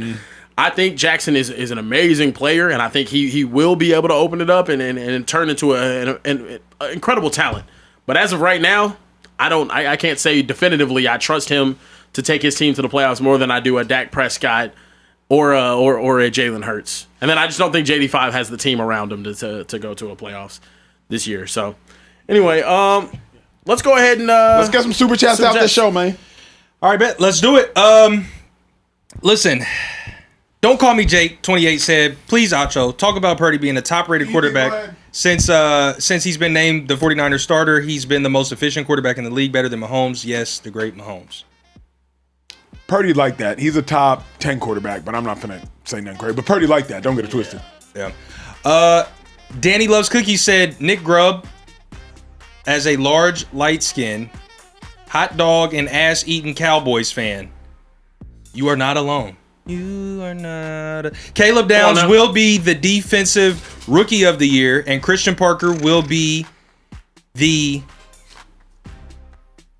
assistant coach of the year. There we COI? go. Yep. 11-6 or 12-5 season incoming. Wait and see. It's going to be the hardest defensive rookie of the year season to win probably since 2011. It seems like right now on paper, like, yeah, for sure. Sonny Styles going to rack up think numbers it's in gonna Dan be Quinn's Caleb offense. Downs. Yeah, we know. But Caleb Downs. I think one of these guys is the most pro ready that we'll see. I also think I just think Sonny Styles is going to get 130 tackles. If David Bailey was with anyone but the Jets, I would think he could go have an amazing 10+ sack season because I think he's that good. Yeah. I love them taking him at 2. Arvo Reese, I'm not big on his Bro, you heard the production name year I one. said, Sonny Styles. Sonny Styles He's is going not to go gonna, get I don't think he's getting that 130 busy. tackles, probably 3 picks, 3 forced fumbles. Dan Quinn's offense. Dan Quinn defense. What do you think he's? He's fast. I didn't say they're going to be TFLs. He's going to get tackles. I think that's Run very around and wishful make the thinking play. on No, Sonny bro, Styles. have you seen what Bobby Wagner did? Yes. Bobby Wagner did like 170 tackles a year. Mm-hmm. I'm saying 40 less. I'm not saying don't match it, but like in that system, linebackers eat. I think He Caleb might Downs is get going to be the 150. best player on the That's what field I'm for our saying, bro. defense. He I might agree with be. that. With Quinnen Williams and all of them, I think he's going to be the best player on the No, field. that's offensive. I can't agree with that. Quinn Williams. Okay. I'm telling you, he's going to make an impact. He's going to be the star of our team. Kenny Power said, what up, Speakeasy fam? Yo, TJ, you know what time it is. We got boxing this weekend, so can we get your thoughts on Keyshawn Davis versus Nahir Albright? Yeah, I like the businessman. They got a little beef. He beat Keyshawn Davis' brother. They kind of got into it backstage. I'm taking Keyshawn Davis 8th round knockout. Yeah. I got Keyshawn Davis by stoppage as well. And I was Okay. wrong though. I remember I was wrong on Inoue and Nakatani, but that was a hell of a fight. God, Oh it was a my hell of a goodness. fight. And then they said Brian Norman or Josh Wagner. Brian Norman Jr. Brian Norman gonna knock him out. He got a rebound from that Devin Haney loss. Last Yeah. one, G. Last one. All right. Let me make it a good one. I guess. From my guy Javen Lott said the NFC South next year will be much better than what people think much better than what they think. Saints are better. I got them winning the division. Panthers are better. Bucks are better, and even the Falcons are better. Bro, the problem is those quarterbacks. Tyler Shuck, Baker Mayfield, and injured Michael Penix. Hold on. Tyler Shuck I think the Saints are going to announce themselves this year. No, he said the whole division. Oh, the whole division? Yeah, he said the division's going The to Falcons roster-wise have the best team. The Saints have a very young and exciting offense. The Panthers, they proved they'd taken a step last year. NFC Bucks, West, I don't believe it. NFC North, and the Cowboys, Eagles. yeah. It's still a worse division than the NFC. They'll be better. They'll be better. Well, Carebear, Acho get us has out this cut me joint. off. Look, Let's man, get we outta here. appreciate you guys stopping by. Go ahead and hit that like button before you get up out of here. And hit the subscribe button as well. After you hit the subscribe button, hit the bell button to be notified when we go live next, which will be Sunday at 11:15 p.m. Eastern, 10:15 p.m. Central, and 8:15 p.m. Pacific time. Oh, my goodness. I almost said Eastern again. But look, here in the Speakeasy, we do not respect Mountain Time Hey, unless real quick. Trey's daughter, Malin, is in the building. What's up? And I'm not saying this for any other reason, but I'm really trying to look out. Yesterday, I think I hit for like 60, 70K on PrizePicks. I hit. He didn't get the rebounds and the 2 fouls. Get out of here! I hit. Hey! So with that being said, He's sharing some bread. follow with me us. on PrizePicks at Emmanuel Acho. I placed some lineups for tomorrow's game. Y'all can't place all of them because I placed them at like 2 a.m. last night. They've already moved the lines because the lines shouldn't even have been there in the first place. But I'll give y'all this. Dean Wade, I would take the under on his field goal attempts. He has 3 total field goal attempts the last 3 games. The line is more or less 3 for tomorrow's game alone. He has 3 total in the last 3 games. I'll take his under. Dean Wade, personal fouls. I would take under 1.5. He hasn't had 2 personal fouls in the game the entire series. Jared Allen, I would take the under on defensive rebounds. It's at 5. He hasn't had 5 defensive rebounds the entire series. Damn, I'm it would scared take of 6 that. for y'all to lose. He hasn't had 5 the whole series. Jalen Duren, I would take the under on defensive rebounds. It's at 6. I would take the under on offensive rebounds. It's at 3.5. You can make those on separate lines. He has not had more than 6 and more than 3.5 in the same game the whole series. He's only had more than 6 once. He's never had more than 3.5. De'Aaron Fox, I would take under assists. It's at 5.5. He's only had more than 5.5 once the whole series. So everything I just told y'all, do different combinations of those lines, whatever y'all like best. Make your own lineups or follow me on PrizePicks. Use code Speakeasy. It gets y'all free money. But follow me on PrizePicks because you can tail my lineups there. But some of the stuff I made is no longer available. Julius Randle under 4 assists is not available. He hasn't had more than 3 assists the whole time. But anyway, I just have to look out for y'all because This is y'all the first time he's actually looked out for the people. You now gave you him can all always picks and follow me, whatnot. but now we got a lot of people in chat. So like, if you trying to, and mind you, it's Damn, still he won that gambling. 60. It's still fantasy. So like, it's still a game of chance. But How much did you win on the $400 bet? Like 15K? 15,000 each. I made 2 $400 bets, won 15,000 on both of them. I'm just utterly Boy, disappointed. you talking about a return You on won investment? 30K Oh, on $800. But You won the $30,000. kicker is I bet 800, I make lineups on the I could have done that. ambiguous stuff because it's hard to bet lineups on like points. Defensive rebounds, they're just not as keen there. Offensive rebounds, they're not as stringent there. Personal fouls, they're not as stringent. There's like that's really I look at the minutia. So if I just look at download PrizePicks, use code Speakeasy. $5 gets you $50 in lineups. Just use the free money to make your lineup. So you were up till 2 a.m. doing this, knowing that you keep me awake with work. Wow. Until at least That's crazy. 2:33, This is work. and you didn't think to Here's send the me. problem. I had to go to church. We're in a group chat. We're in a You group could chat. literally just could've drop it in the said, group "Hey, y'all, chat. I've It's just literally placed just a this bet." screenshot. Yo, tell me if you want shout out to. to PrizePicks. Then we can all be locked in Because together. they make it extremely easy Yo. to just hit the share your lineup button and send it directly to your homies that are still up working for the damn company at 3 a.m. It's messed up, bro. It's messed up. Anyway. You were on the hub. Oh, he might have been on the Wow. Look, ladies and gentlemen, we appreciate you guys What a for callback. Carebear, Kieran, TJ Hushmanzada, Emmanuel I tip my Acho, hat, brother. Social Trey, everyone in Tip the my back. Go stream Iceman. Yeah, to the game, We'll man. see you guys next time, right back here at the Speakeasy. I thought you were about to say stream the hub. Wow.